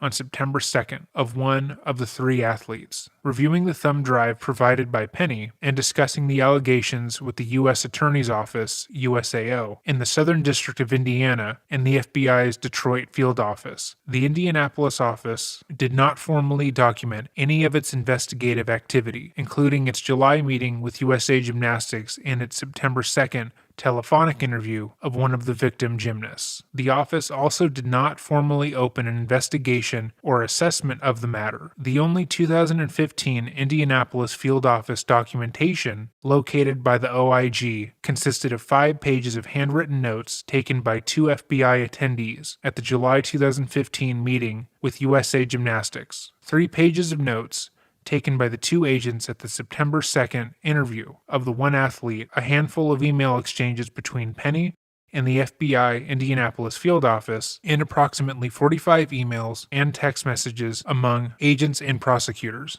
In September 2015, following the September 2nd interview of the victim gymnasts, the Indianapolis field office, as well as the USAO for the Southern District of Indiana, concluded that there was no venue in Indianapolis since Indianapolis had no connection to any of the alleged illegal activity. Further, both offices had serious questions as to whether the allegations against Nassar were sufficient to support federal jurisdiction. Larry had been assaulting young girls for 3 decades, and the Federal Bureau of Investigation only took 3 pages of notes on their official investigation. What's striking about this situation is that, from the outside, it would appear that this was a botched investigation that slipped through the cracks. Whereas with other investigations into Larry, he had been well connected enough with USA Gymnastics and other medical professionals at MSU to get the charges dropped or ignored. Most would believe that the FBI special agents who had been assigned to this case simply dropped the ball. But according to the FBI's own investigation and public findings, that wasn't the case. When Steve Penny had met with the FBI, he had asked for them to handle the case with discretion. They were already going through another sex scandal, and Larry's decades of abuse coming out would just sully the good name of USA Gymnastics. As the investigation went on, Steve and the special agent assigned to the case began to have a casual friendship, where Steve went out of his way to offer the man a job on the U.S. Olympic Committee. According to the executive summary, during the course of the OIG investigation, we learned that in the fall of 2015, Abbott met with Penny at a bar and discussed a potential job opportunity with the U.S. Olympic Committee. Thereafter, Abbott engaged with Penny about his interest in the U.S. Olympic Committee position and the Nassar investigation, while at the same time participating in discussions at the FBI related to the Nassar investigation. These discussions included Penny expressing concern to Abbott about how USA Gymnastics was being portrayed in the media and whether Penny might be quote-unquote in trouble, and Abbott proposing to his colleagues an FBI statement that would place USA Gymnastics in a positive light. At the same time, Abbott was aware that Penny appeared willing to put in a good word on Abbott's behalf. Abbott applied for the U.S. Olympic Committee position in 2017. But was not selected. Despite evidence confirming that Abbott had applied for the job, Abbott denied to the OIG during 2 interviews that he had applied for the position and told the OIG that applying for the job would have presented a conflict of interest. It wouldn't be until 2016, an entire year later, that Nassar was properly investigated, and this time it wasn't the beginning of the end, it was finally the end. With every investigative body having investigated Larry Nassar and walked away, stating that he had done nothing wrong, it seemed that the only way anything was going to get done in this case was if someone was to come out against him publicly. For years, girls had been dissuaded by their parents, their coaches, their friends, USA Gymnastics, and others from doing this. They had been shamed and mocked, told that they were the real pervert, and that they were lying, all because Larry could make what he did to hundreds of minors sound like a sterile medical procedure. So on August 4th, 2016, Rachel Denhollander decided that she was going to do just that, and on the same day, she filed a complaint with the MSU police that Larry Nassar had sexually assaulted her on their campus when she was just 15 years old. She spoke to the Indianapolis Star. The case was assigned to Detective Andrea Mumford. Once Andrea heard Larry's name, she immediately recalled how years earlier, another sexual assault complaint had come in about the good doctor. Looking into the first complaint, she was struck with how similar the two were, and knew at once that they were dealing with a serial offender who had been operating on their campus for years at this point, and had already been investigated. Detective Mumford called Tomashow, who was in the process of moving out of the area, and informed her that another complaint had come in against Larry, and she'd be seeing the case over. She inquired if Amanda would want her own case reopened now that another case had come forward, to which Amanda, of course, agreed. She also informed Amanda that the other complainant had spoken to reporters, and that in the next couple of days, she should be hearing Larry's name in the news.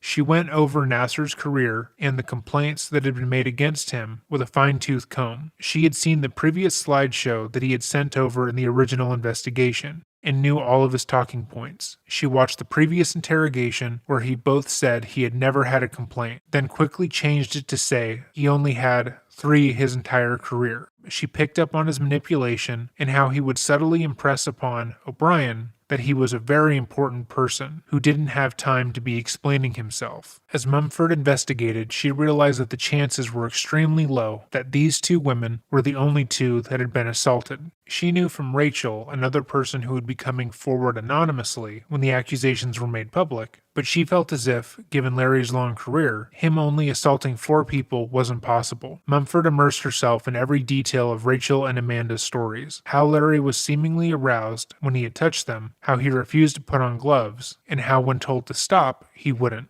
saying he just needed a couple more seconds. She quickly picked up on Larry's manipulation tactics and how he would effectively take over the interrogation if she let him. By the time Larry was made aware of the complaint and once again walked into the MSU Police Department interrogation room, she knew exactly what she was going to do.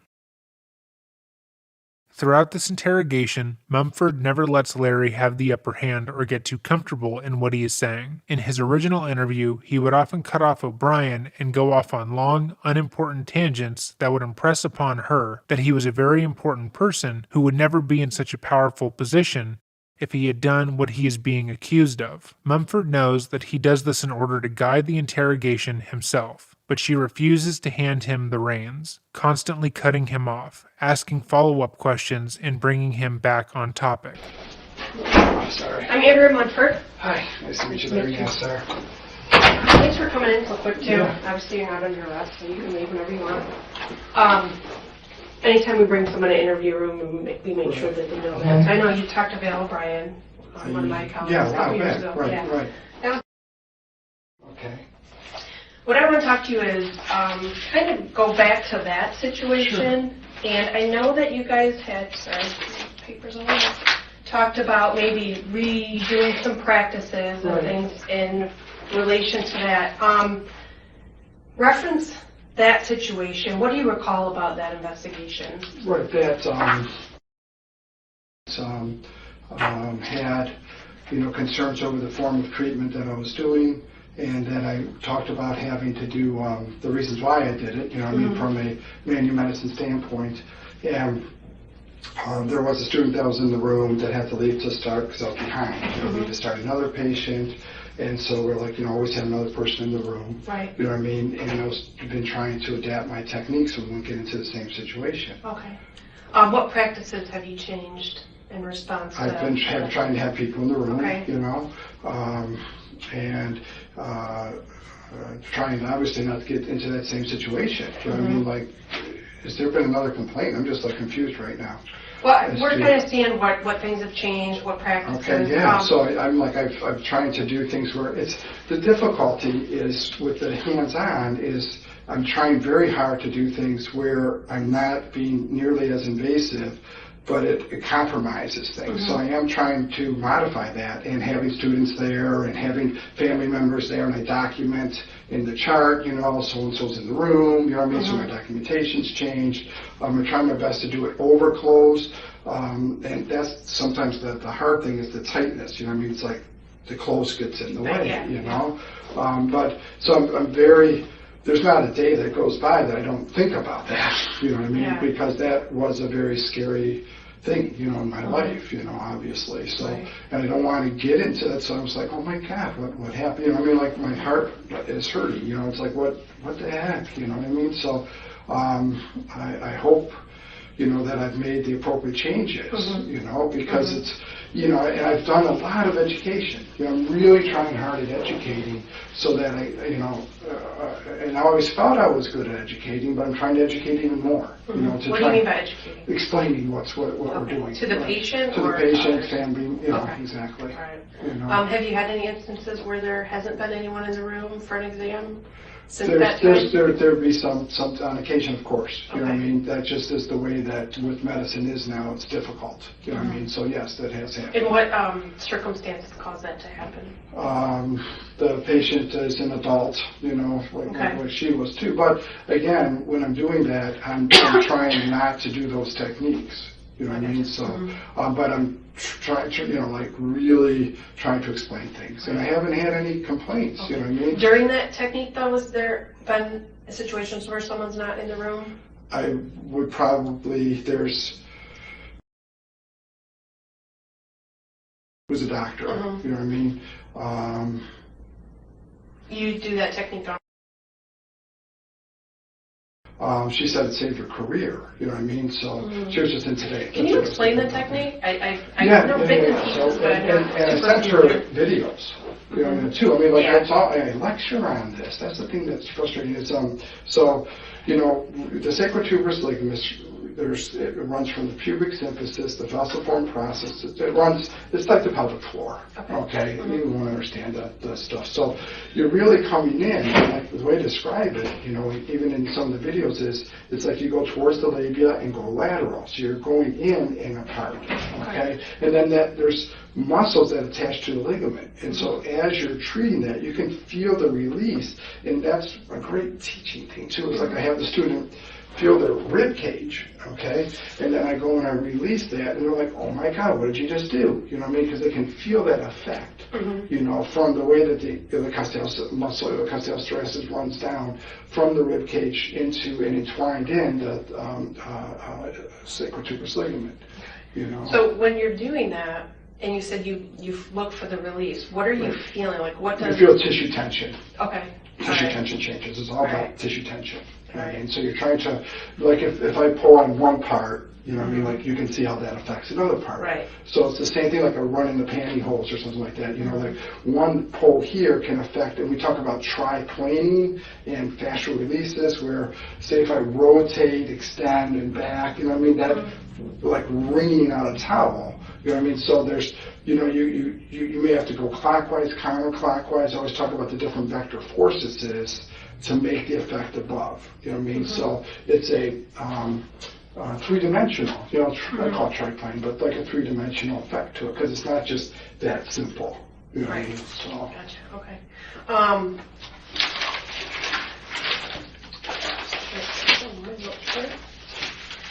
Now, how long have you been doing this technique? I have video from 30 pounds ago, from like the 1990s. I'm trying to remember. It would have been in the 1990s. You know what I mean, like early 1990s. Right. You know, and I've made videos very clear. You know what I mean? And I've lectured. Oh yeah, you know, and I've lectured. And Are those online anywhere? they're on my G drive, like I said, that I've sent. You guys should have all of that. Dropbox. Or Yeah, no, it was I mean, it might have been Dropbox it was then. back then, Yeah, just a few years ago. Yeah. So how would a patient be laying to get that treatment? Prone, and then they're lay prone, you know, and then you're doing that, and then I can do it seated. I talk about doing seated. I can do it standing. I can do it supine. So yeah, you can do, but Would they ever be on their side? on their side. Yeah. Yeah, you can do it on the side too. I mean, like I show them in all the different directions, but it's rarely on the side. It's more if I'm doing something on the side, that's more for the SI joint. That's the SI joint. What's the SI joint? Sacroiliac. Okay. Right here, you know, Right. so that's where I might be like lifting. You actually sometimes like lift the hemipelvis. Okay. And so where on their body would you touch them on? Your would be, if your hands are like this, you know what I mean, you could be actually holding that, like this would be up towards the back and this would be up towards the pubic symphysis, and you would could be like a U shape, and you can lift and shift from that position on the sideline. Generally with the sideline, that's the lift and shift, and the coccyx, you know, if there's a coccygynia, you know, problem, then sideline, you know, can be treated sideline. Okay. All right, but you wouldn't, like if somewhere on the side, you wouldn't be doing the same There'd be an treatment. alteration. You have to be a variation. You got Okay. to adapt, like just like standing. You know what I Right. mean? Like so, you change it because of the three-dimensional vector forces. Depending upon whether what position they're in, it's going to have a different effect. So normally you try it one way, and one way doesn't work, then you try it, seat it. You know what I mean? Because of the way that you can affect. And I try and teach them if it works. I've taught a lot of patients how to do it themselves. Okay. You know what I mean? Like self-treatment. Like, okay, I told them it's like giving themselves a hand wedgie. You know, it's like reach and pull, reach and pull. Like you're picking a wedgie, you grab, and then you pull off to the side, or you pull front, or, you know, one of those three main vector forces is. Okay. Would this ever involve like digital anal penetration? Only if we're doing a coccyx, Right. problem. You know what I mean? So if there's a fractured coccyx or a coccyx disorder too, Okay. so that you can come perianal because it comes up. When you have the pelvic floor attachments, but you can come through the pubic symphysis and also towards the coccyx. You know what I mean? So it's your lift, I call it the lift and shift, when you're doing that, So that's a very common to do one side or the other, and that's the straightforward. So like if you're here, here, or here, there's 3 different vectors, and that would be the straight vector. Like if I'm doing ribs a lot, then I would be going straight. Okay. All right. Well, the reason I'm asking is that we did have another complaint. Really? Yeah. And it's a patient from a while ago. Okay. And she does describe some things that sound to me like they're out of the norm Okay. from your typical treatment. Okay. This would have been in, Wow. Okay. and she was receiving some of that type of treatment, but Okay. then there were also some other ways that she was touched that she Okay. would be on the treatment. Okay. So that's why I'm asking about anal penetration. Only if there'd been coccyx, and I would have, and it would have been, because you can push hard. There's a lot of room down there, but I wouldn't have gone intra-rectal. You know what I mean? Like unless I was purposefully treating the coccyx itself. Okay. You know what I mean? What would you use to do that? Like what digit or what part of your hand would you use? Well, normally I'm using my thumbs, as I'm coming up this way. You know what I mean? Then if I actually have to fix a coccyx, then I'm going to be using my finger inside and my thumb on the outside. Okay. To Do you wear manipulate the gloves when you do coccyx. this? If I'm going to go intra, yes. You know what I mean? So. This was a long time ago, so I don't know how many of your patients that you remember from back Right. then. Yeah, I don't. How many patients? Right.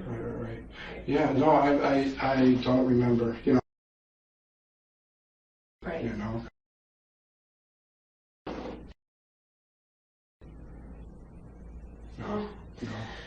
Well, this is a little bit of a personal question, so Yeah. I'll just be totally honest. Yeah. I mean, you have these young girls in there. They're Right. athletes. Right, but they're usually with their parents. They're usually with Yeah. their parents. So that's why I explain a lot. You know what I They're mean? athletes. They have Right. lovely figures. Right. They're very cute girls. Right. Do you ever get aroused during these exams? An appropriate response to being asked if you have ever been aroused by a child is no. Most people, if asked this, would adamantly deny they had and demand clarification as to why they were being asked this. Larry doesn't. Instead, he does this. Do I get aroused during the exam? Yeah, but do you ever get an erection? Well, Or, I mean, obviously you don't, you know what I mean? So is there a reason that you would during an exam? I shouldn't be getting an erection during an exam. Right. Okay. Well, this is why I'm talking about this, Yeah. because this young girl and her mother both observed this on more than one occasion during treatment. That I would get aroused during an exam. Visibly an erect penis. Not exposed, but through your clothes. I can't explain that because that should, when I'm working, I'm working. Mm-hmm. You know what I mean? So I don't.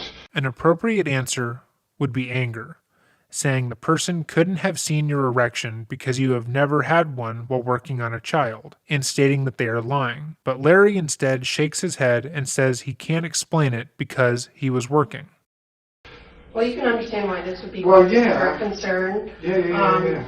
You know, that you didn't wear gloves. Right. Okay. But I mean, but it was like doing her coccyx. Mm-hmm. Actually digitalize the coccyx, like for a coccyx treatment. Mm-hmm. The words that she used were he anally penetrated me with his thumb. No, see that wouldn't have been. See, I would never do that for the coccyx. I would use if I'm going inside, I'm using this. If I'm penetrating, it's not penetrating. It's pushing off to the So I side. penetrated her. Okay. Again, this was some time ago. Yeah, but I'm lifting up and I mean it's not going inside her rectum. It's lift. You can get there's a lot of soft tissue there, and you're lifting through there. I would not have. I would be wearing gloves and I would be using this finger. Okay, when I'm using my thumbs, I'm lifting. You know what I mean? To try and separate the tissue and releasing through there. You know, And this is what you're describing to me is very different than how she's describing her experience. Okay. All right? Okay. That there was no explanation of what you were doing to her or to her mother. And so you can see kind of the consistency from what happened a couple years ago. Well, no, but, okay, but I mean, okay, but I would be, I mean, like, that's why I have so many lectures and stuff. I mean, that's what I'm known for is my education. You know what I mean? So I don't. Your education to students. To students, right. but not necessarily to patients. Why I try to. You know what I mean? Like I am. I'm like, I've never had anyone, you know, what's confusing to me about is why wasn't there anything said back when I was treating them if they felt that uncomfortable? You know what I mean? It's like if I'm talking to the patient. Okay, put yourself being a teenage girl. Okay. All right. Okay. Most people that are sexually assaulted are very uncomfortable. They don't know what to say. Okay. They're in a position where they feel. But the parent was right there. You said the mom was there?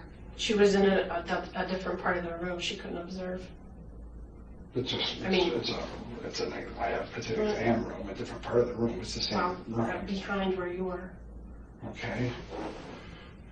In previous interviews, Nassar had been placated when he said things like this. If I made them uncomfortable, they should have said something. However, Mumford completely shuts that line of thinking down, reminding Larry that he is in fact in a huge position of power over these teenage girls who don't know what sexual assault is, and just know he's a world-famous Olympic doctor. Larry's voice weakens considerably, and you will now begin to notice that he starts squeezing his hands every time he is forced to agree with what Mumford is saying, which is a clear sign of stress. But I don't think that really the focus is why is it being brought up now. I think I'm just trying to think of what it has been brought up, that there are right. discrepancies in what she's telling me as compared to the technique that you're describing. Well, yeah, but I'm trying to think of, I mean, you know, this is trying to think of what I would have been doing differently.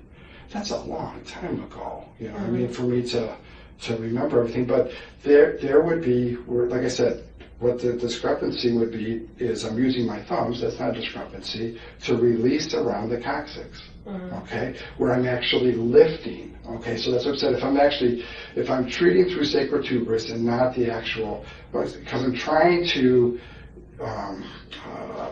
release the tissues that come up to attach there, so I am pushing hard, okay, with my thumbs, okay, and I'm separating. Okay, so if you have thumbs over there and you're separating, but I'm not going in, if you're going inside you're going to be using your finger, okay, not your thumbs, and that's consistent with what I'm saying with what she said. So if I'm saying yes, that I'd be using my thumbs, how's that inconsistent? Well, if your fingers, pardon me, gesturing, are doing some type of. But my fingers are up here. My thumbs are at the coccyx. Well, that's not how she's describing it. Now, your fingers are vaginally penetrating her. What? And then your thumb anally penetrated her. No. So I don't see where that falls in line with that technique. Right, and I don't see how that would be accurate. More than once, on more than one treatment. I'm just working the floor, you know what I mean? But I would not be. How would I be putting my thumb and fingers, you know, like that? That would not be correct. You know what I mean? I am. Now, if there's some type of treatment where she's on her side, would you have any reason to touch her breast? If I'm treating ribs, so if I'm treating ribs, that must have been, like I said, I would have been pushing and touching ribs, okay? How would you touch her breast to do the ribs? I mean, demonstrate on yourself. Right, you're moving the tissue out of the way. You're moving the tissue out of the way to try and get down between the breast and the rib. Okay, so you're lifting and shifting again because you're moving the tissue out of the way. So if I'm moving tissue out of the way, I got to get down to where I'm making contact, you know, with the rib. Okay, so you try and move and adjust. Okay, or the same thing here. If I'm on the head coming down, you're pushing down, or if you're off to the side, you're pushing off to the side. But you're you know, there's ribs that are underneath that area, so you're trying to slide through and across. I think that makes sense. Right. But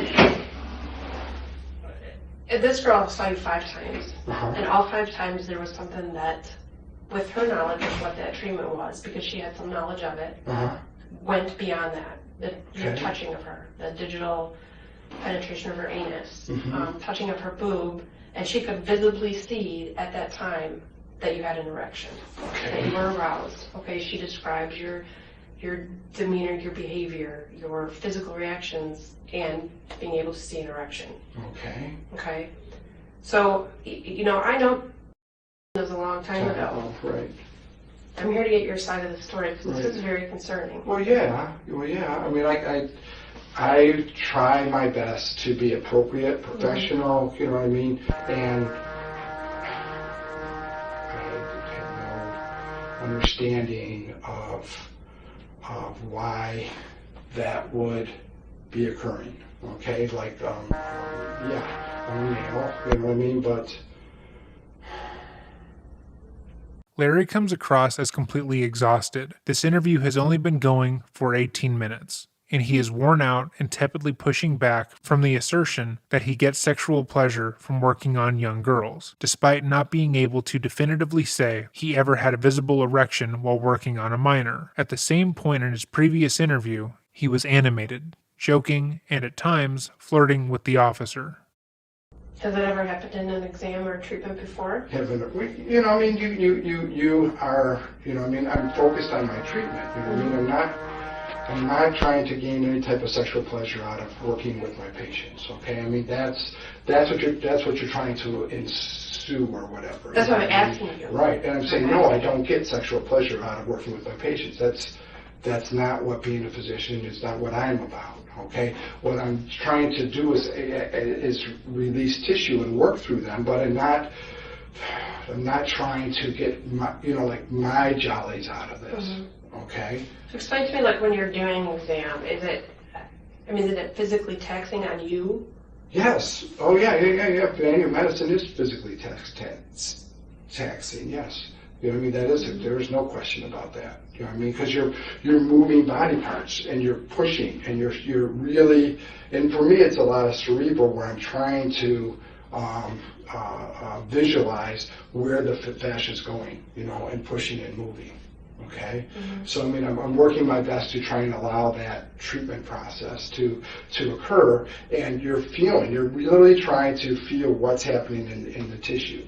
Okay, and yes, you're moving tissue out of the way. You're pushing in and separating. Okay, and you're trying to feel with one hand you're pushing, with the other hand you're monitoring to sense what's happening at the other end, and then you can compress and mobilize, but I mean, so I could see how people could feel because there's a lot of tissue and I'm separating, but I'm trying to explain things while I'm doing things. Are you okay? Does that make it feel better? Like when I push them, like, does that feel better? Is that helping? You know what I mean? Am I pushing too hard? I'm constantly discussing that with them. You know what I mean? Like, does it help? What would you say prior to doing this treatment? What would I say prior to doing the treatment?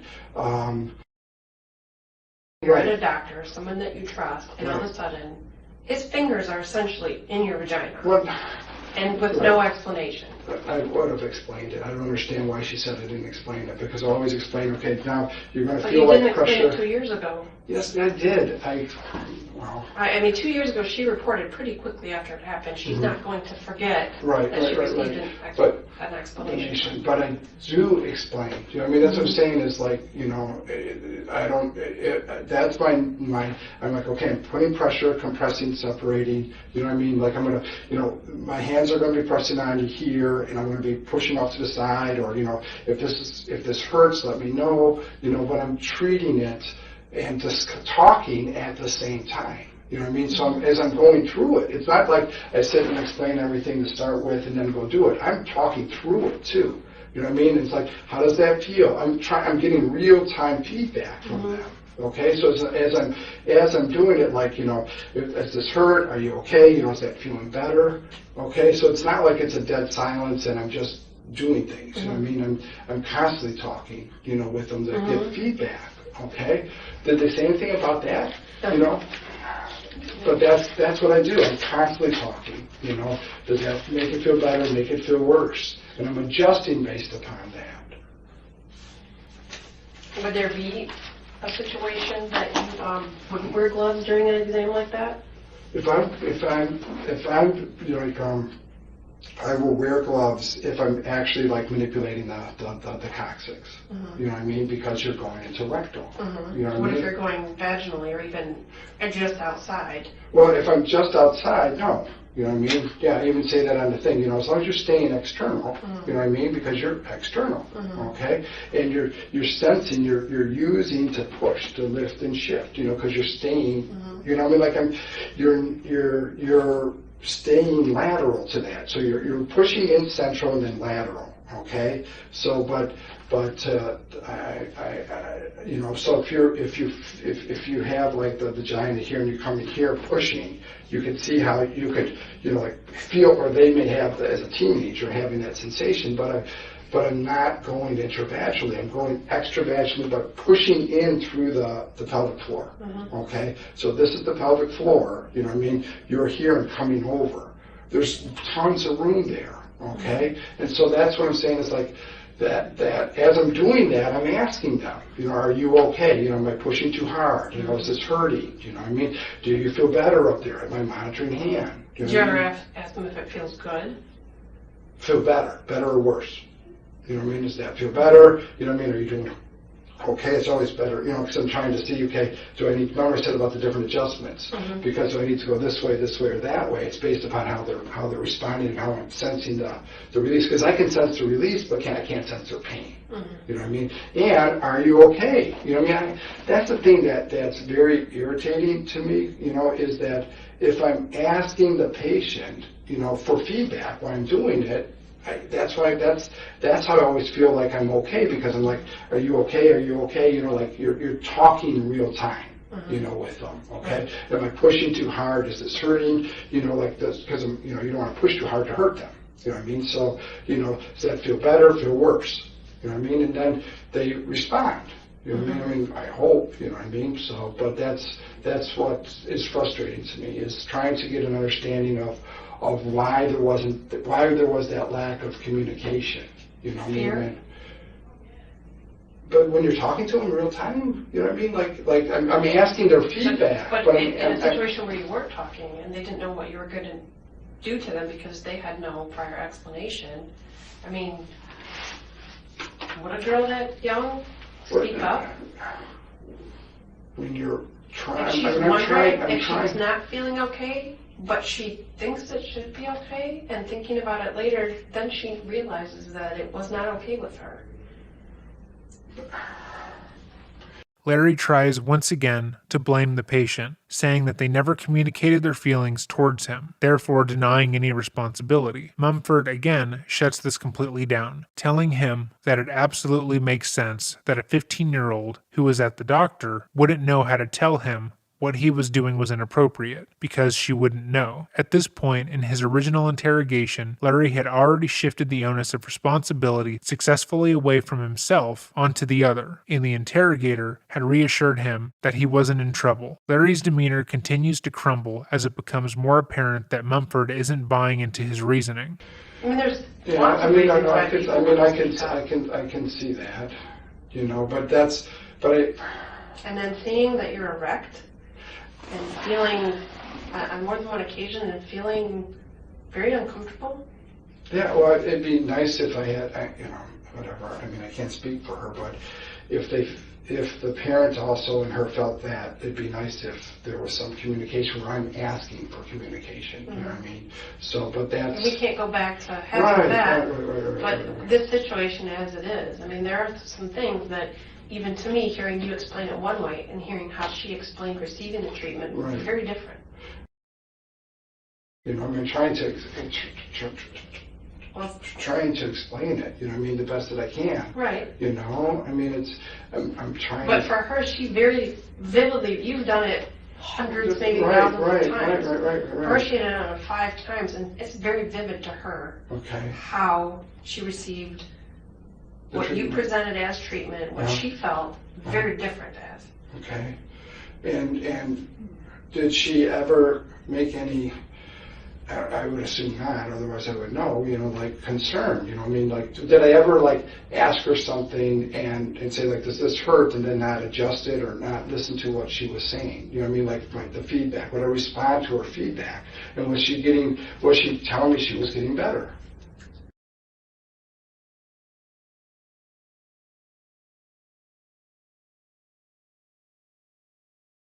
Well then, yeah, I mean, because that's how I'm asking, like for feedback. I want to know, what I mean, am I helping, am I not helping, what I mean, and that's, and it's made, like I said, even with,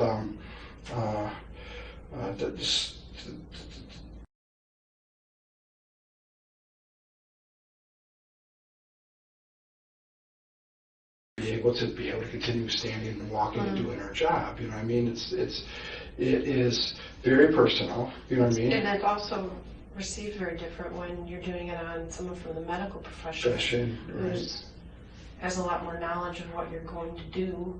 Right.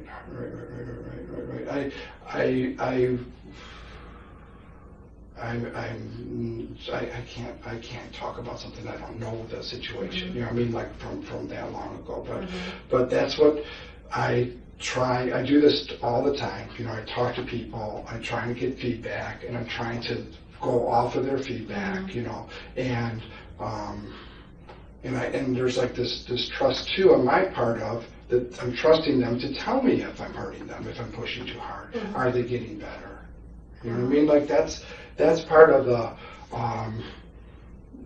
only way that I can really know, what I mean? It's like, is by having the feedback, what I mean? And I hope they said that I was asking them and trying to ascertain how their comfort level is, what I mean? In some ways.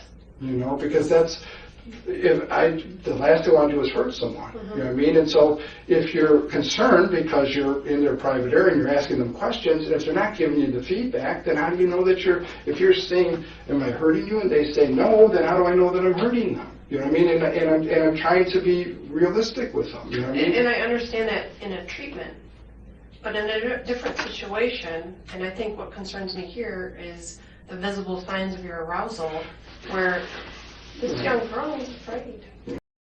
Larry has attempted multiple times to get Mumford to move on from the fact that he was supposedly aroused, but still has not outright denied this, or said it is untrue. And when Mumford mentions once again he had a visible erection while he was molesting a 15-year-old, he straightens his back, takes a deep breath in, and wipes his hands on his pants. This is by far the most out of control, stressed, and terrified we have ever seen Larry. Compared to when he pretended to cry in his first interview when talking about how important it was that his patients trust him, it is clear now that this is how he really responds to stress and fear. Well, I don't want people to be afraid, obviously, and I was trying to, with my patients, I'm trying to actually help them, not hurt them. Okay, you know what I mean? That's that's the bottom line, I guess you could say. You know what I mean? Is that's my goal. You know what I mean? Is to help them, not to hurt them. And so, just to clarify, you're saying that during these visits, these treatments, where you're dealing with young to old teenage girls who are very physically fit, very attractive, that you don't get aroused when you're touching. I mean, you're essentially touching their genitalia, touching their breasts. I'm not purposely trying to get arousal from doing any treatment. I mean, come on. You know what I mean? I'm not purposely trying to gain some type of sexual gratification out of doing that. That's not what I'm doing. Okay, if there was arousal, it's I mean, like it would be because of whatever, I don't know, but I'm not trying to. I don't know. I don't know. When you're a guy, sometimes you get an erection. You know what I mean? But I don't. That's you get an erection when you're aroused. But you know what I mean? Like I'm just saying that If there was arousal, it would be because of whatever. I don't know. Larry is a doctor who had connections to incredibly powerful people. Before this interview, he wanted to bring his laptop so he could show the slideshow he had made to showcase his methods and explain to the detectives that what he was doing was all above board and not at all sexual. Mumford has so completely emasculated him in this interview by taking away every accomplishment and excuse he had used in prior discussions that when asked a question that could have been answered with a medical response, he fumbles through it. I'm not trying to, how do you say this? And if I had an erection, I understand why I would have an erection from doing the treatment, you know what I mean, from what I'm doing, okay? And that's rather embarrassing, you know what I mean? It'd be rather embarrassing, okay? I mean, to have that happen, okay? So it's just like, you know, that's not appropriate, okay? And that is just not professional, you know what I mean? I don't know how else to explain it, but that's, you know, yes, you're a guy, you know, but you know, I'm trying to not, and yes, they're young ladies, but I'm trying my best to be professional, you know what I mean? That's why I'm talking with them too, is I want that feedback, I need that feedback, because if I don't, then how do I know that I'm, you know, if I'm in their area and I'm talking to them and asking them, you know what I mean? It's constantly asking them, you know what I mean? Like, then I feel like, okay, they're giving me the positive feedback. If they're not, I adjust, you know what I mean? So how can you not, if someone is telling you you're okay, how do you know you're not okay? I mean, like, if you're giving real time, are you okay? Is this helping you feeling better? Okay? And then if they say, so, you know, if I'm not getting that feedback, how do I know that I'm not, but then they find out that I'm hurting them, that's bad feedback. That's not what, you know, I mean, what I'm... Do you do a similar adjustment or technique on male teens? Yes, exactly. Whether they're male or female, it doesn't matter. You know what I mean? It's the same thing, you know, because you're still having to treat the sacral tuberous or what have you. Yes. I mean, whether it's a male or female. Okay. Yes, you know, and it's just what can I say? The thing that is most frustrating is that the amount of conversation that I'm trying to have with the patient to try and prevent this from happening, okay, is important. And if I'm asking a patient, does this hurt? Or is it helping, you know what I mean? And they don't tell me the truth, how do I know then that I'm hurting them? When I'm doing this real time, you know what I mean? Like, I want that feedback, and I adjust based upon the feedback, okay? And I think that's the part that I'd like to, you know, have some information about, you know what I mean? It's like that's the whole protective mechanism, so that I'm not harming someone, you know, so that there's real-time feedback. Right. Okay. I understand what you're saying about the feedback, but I think there's a difference between, like, physically hurting someone and then them feeling touched inappropriately. Right, but that... And I think that's a different scenario of a comfort level to give feedback. But that's hurting, though. I mean, but that's hurting. I mean, like, if you're doing something inappropriate, that's hurting. That's not helping. You know what I mean? Well, hurting mentally. But it may not be causing them physical pain to give you physical pain feedback. Yeah, I mean, but there's a comfort level. You know, if you're doing something and you're asking them... Have you ever had someone do something that made you feel uncomfortable and you doubted saying anything?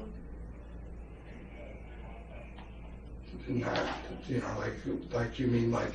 Anything. It doesn't have to be physically anything. Where you thought, I don't feel right about this. Yeah, you get your gut feeling. Yeah. I see what you're saying. And your instinct was probably correct. You know, your gut. Well, you know, I mean, but that... I don't know. I'm just saying, yeah, you have your sense, you know, I mean, everyone has like a sense about them, you know, but...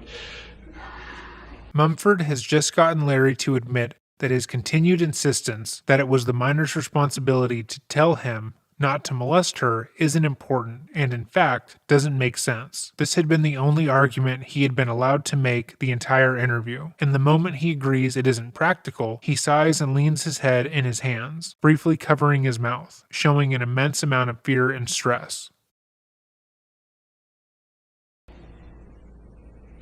I was going to give you a business card, and I realized that I don't have it. I'm going to go grab one and give you a moment to think and see if you have any other questions for me. Yeah, I want to know what's going to happen. You know what I mean? Like I'm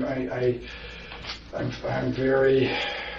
I think similar to last time, obviously the university has to be notified. I have no control over that. Right. So I'm sure there will be conversations with your dean or whoever, however that looks. I'm sure you're familiar with that process. We don't get super involved in those processes. Right. But, and then I will continue to investigate. Okay. There will be other witnesses to talk to, things like that. Okay. And so like last time, there will be an investigation. Right. Okay? Okay. All right, I'm going to go grab a card just so that you can have my information. I'll be right back. Okay.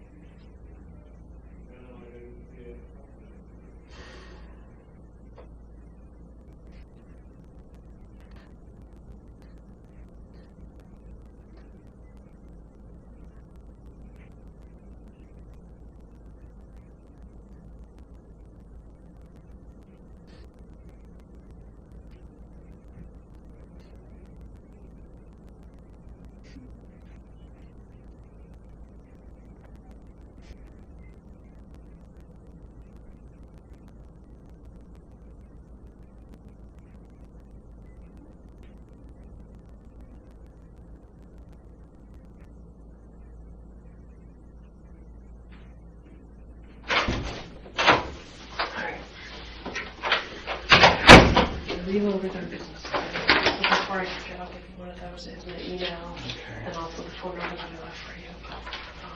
I don't know how to explain it more than what, you know what I mean, like, you know, I can't go back in time and remember that far, okay? But I'm telling you, honestly, you know, it is, I'm trying my best to help the patient. I'm trying to get real-time feedback from them, okay? And I've helped so many people, you know, it hurts my brain to think that someone would, as I'm talking to them, I just don't get it, because I'm trying to prevent that. I don't want to hurt someone, so I'm trying to get real time.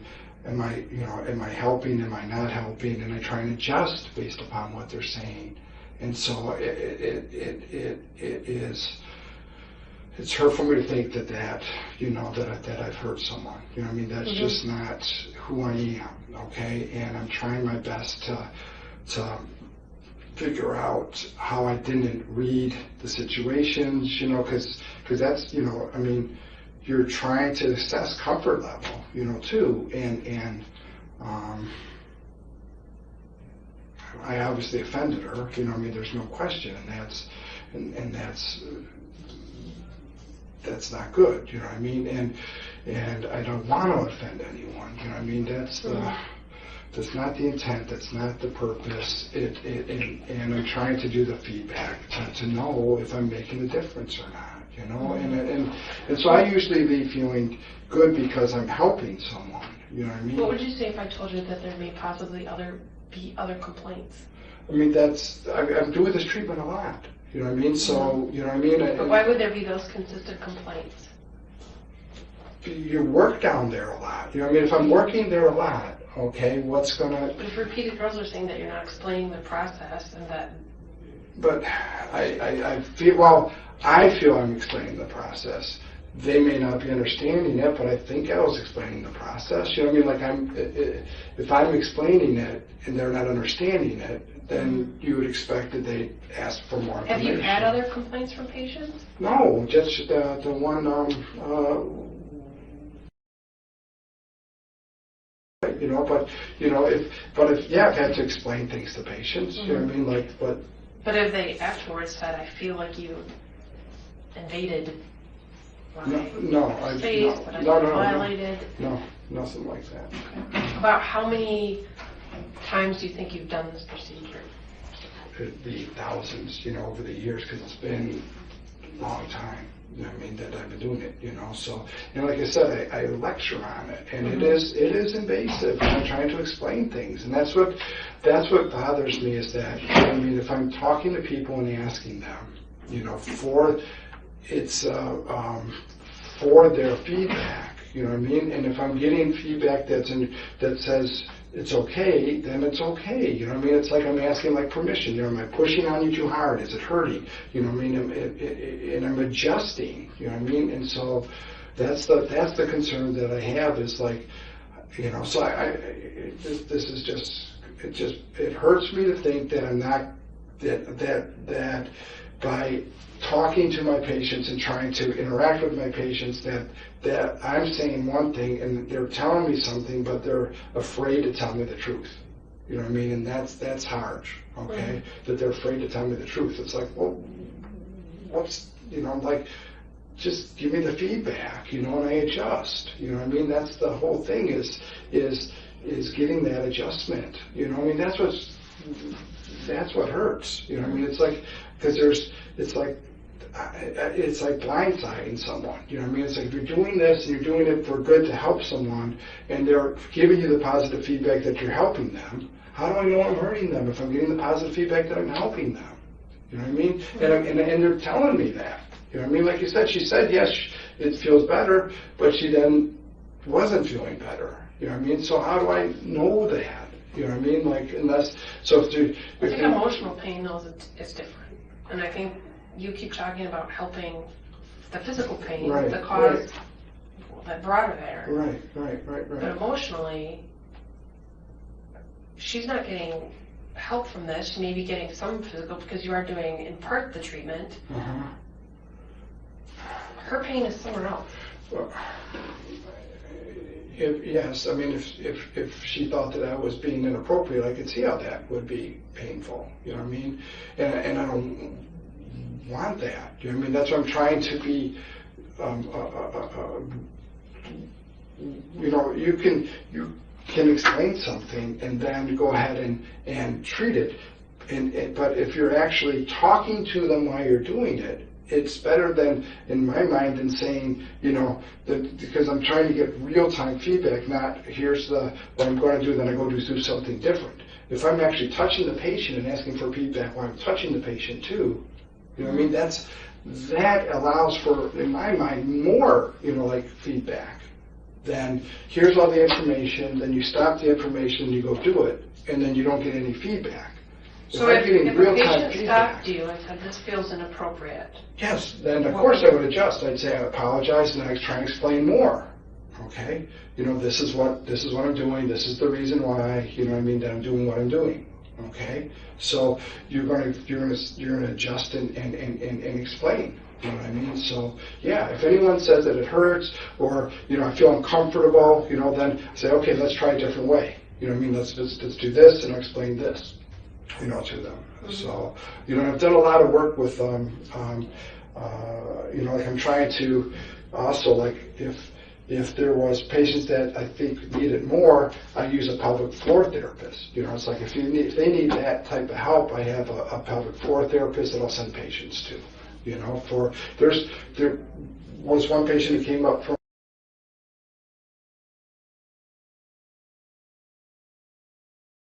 that has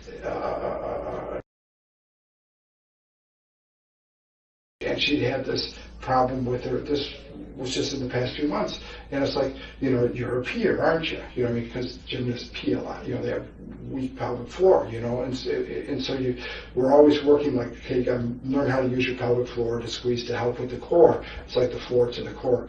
But anyways, so I was like, you know, you have no tone down here. You know what I mean? Are you a peer? And she goes, yes. And so I had her go to a therapist and gets intravaginal and intrarectal work, you know, the pelvic floor, I mean, intravaginal, not intrarectal, but intravaginal work, and her whatchamacallit, spasms, her calmness went away, you know what I mean? It like changed, again, it made a big difference for her, you know, but that's when I use other therapists to help with that, okay, because that can make a difference, okay, but that's that's when I use those pelvic floor, the physical therapists that have training in pelvic floor work, you know. So do you stay in contact with a lot of your patients after A treatment? lot of my patients, yeah, you know what I mean, over the years, because they'll come back, you know, I'll see them again, and for a different injury, or, you know what I mean, yeah. Do you initiate a lot of the contact with them? No,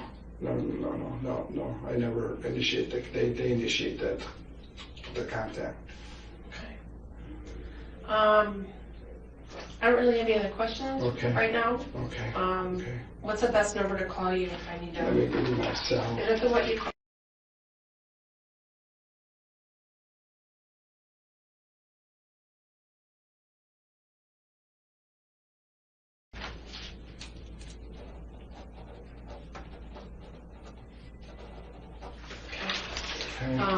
And that's my information. Like I said, I think that the dean will probably want to speak with you soon. Right.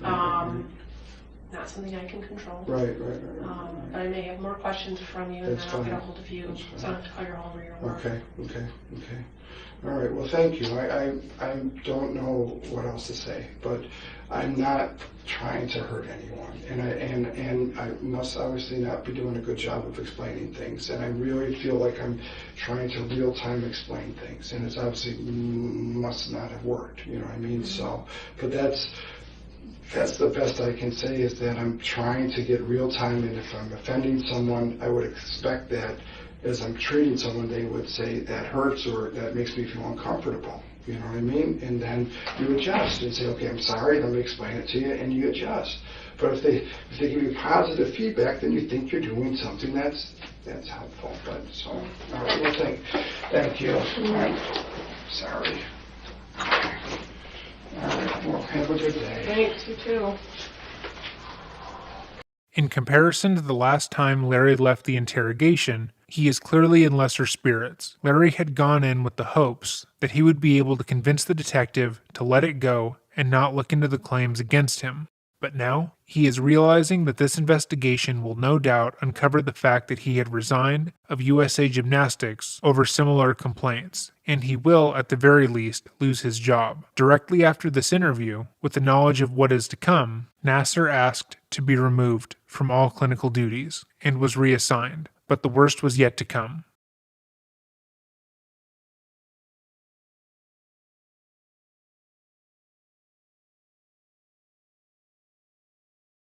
On September 12th, the Indianapolis Star published their article about how Rachel Denhollander and a then unnamed former Olympian had been abused for years by Nassar. Their response to the article was mixed. Rachel was the only person who had been named, which led to most people focusing their ire on her. Other gymnasts who had been likewise molested by Nassar reached out, some with support, but others with contempt. They told her she was ruining a good man's life and was too stupid to realize that what he had done had been medically appropriate. They would know, as he had done it to them hundreds of times. Rachel knew she would get this response, but she was shocked to see how many women who self-admittedly had been molested by Larry were defending him, and saying it was okay because he was a doctor. In response to the article, Larry was fired from MSU. They put out a statement, distancing themselves from Larry and saying they were horrified by his actions and couldn't have known. But it wouldn't be long until evidence came to light about how they had allowed Larry to molest people on their campus while they actively coerced victims into silence. As time went on, more and more people came forward, joining Rachel's lawsuit anonymously and putting out their own stories of sexual assault. 2 months after the article was published, Nassar was charged with 3 counts of first-degree criminal sexual abuse. The prosecuting lawyer spoke out in a press conference, citing that they had been contacted by roughly 50 different women who all stated they too had been assaulted by Nassar when they had been underage. Ominously, he stated that this was just the tip of the iceberg and implied that more would be coming soon. As a part of the investigation into Larry for sexual abuse, the police had conducted a search of his family's home. It seemed that nothing of value had been found. That is, until they searched his garbage that hadn't yet been collected that day. Inside an inconspicuous grocery bag, they found 3 external hard drives, all of which had Larry's name on them, and on these hard drives they found over 30,000 images and videos of child pornography. Some of these images and videos were self-made, as Larry had recorded some of his procedures over the years. He could be seen and heard throughout, commenting on the girl's body and how she was reacting to him. Other videos were purchased online back in 2014, but there were so many images that Larry had multiple external hard drives, laptops, and other devices containing them. It seemed as if he couldn't be without them. It would take a little less than 4 months for Larry to be charged with possessing child pornography, in which Larry was actively defended. One of the women who had been assaulted throughout her childhood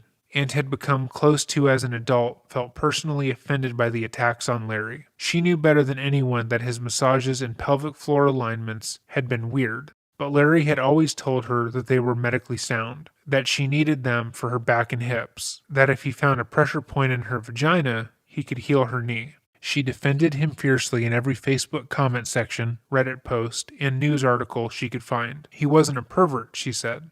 He was a doctor, and they just didn't know the difference. But everything changed December 16th, when Larry was charged with owning child pornography. Every person who had stuck by him, defended him, and believed his reasoning as to why he had to molest them was now hit with the realization that he hadn't actually been their friend. He hadn't needed to spend 30 minutes massaging their breasts or groin. He had done that for himself, and he had molested them. Multiple women recalled getting physically ill upon the realization. He had groomed them so effectively, they had attacked and shamed other women for speaking out. They felt foolish and taken advantage of, all because they believed Larry was a good guy who wouldn't have hurt them. It wasn't long before they too would speak out about what Larry had done to them, joining the lawsuits that had been created against Nassar and USA Gymnastics. More and more women were coming out, some anonymously, but most not. Larissa Boyce came forward and spoke about how Kathy Klages had purposely dissuaded her from filing a report against Nassar by saying she was too stupid to understand what had happened to her, and tried to publicly embarrass and shame her and another 14-year-old girl who had been assaulted.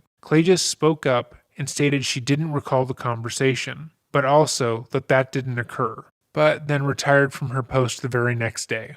Michaela Maroney came forward, stating that she had been abused by Nassar for the duration of her time in the sport, and spoke of the horrific assault that had occurred in his hotel room in Tokyo. She went even further to directly accuse the men and women in charge of USA Gymnastics about knowing, citing the internal investigation that had happened the year before, and the FBI investigation that had gone nowhere. She also recalled how she had spoken up about the assault while on the bus with John Geddert, and how it would have been impossible for him not to have heard her. Over 240 complaints were sent in, including that of Gabby Douglas and Simone Biles, and it became clear that Larry Nassar was not just a sexual predator, but he had been one of the most prolific sexual predators to ever live. Larry was sentenced to 60 years in federal prison for his immense collection of child pornography, and pleaded guilty to the charges of sexual assault. Larry hoped that if he pleaded guilty, that he would be allowed to simply begin his life in prison, and the media circus would die down. However, the prosecution refused to allow this to happen. Larry had spent years terrorizing and assaulting young girls in his office, and they were determined to make him look at each and every girl he had ever wronged in the eye. For 8 days, Larry was forced to sit and listen to the victim impact statements from 155 women who he had victimized. He was forced to sit in his bright orange jumpsuit and listen as they spoke about what a vile, disturbing, sick little man he was, and how utterly pathetic that made him. And for a man who had spent his life trying to position himself as important, it was worse than any physical punishment could have been. If you have the time, I would recommend watching any of the live stream statements from Larry's victims. They are currently available on YouTube, and I will link them in the description box down below. At the end of the hearing, Larry was sentenced to 40 to 175 years in prison, on top of the 60 years he would already be serving, and today he is currently serving time in Sumterville, Florida. Larry was a pathetic, perverse little man who was allowed access to young women simply because of how he positioned himself throughout his life. He began networking in the gymnastics community in high school, offered his services for free, despite having no education or ability to perform any task legally. He made friends with other predators like John Geddert, Marvin Sharp, and the Carollis, who likewise gave him jobs and helped him rise up the ladder. He was protected by every institution he worked at, by his coworkers, colleagues, and friends, spending time dissuading victims from coming forward and providing investigations with fraudulent statements. And the only reason he was caught was because, after 30 years, one woman went public, knowing that that would be the only way she would get justice. Larry isn't the only villain here, but he is one of the only ones in jail. If you liked this video and somehow made it to the end, please hit the like button and subscribe. If you want to be the first to see videos from us, check out our Patreon where we upload videos a week in advance. Have a great day and stay safe.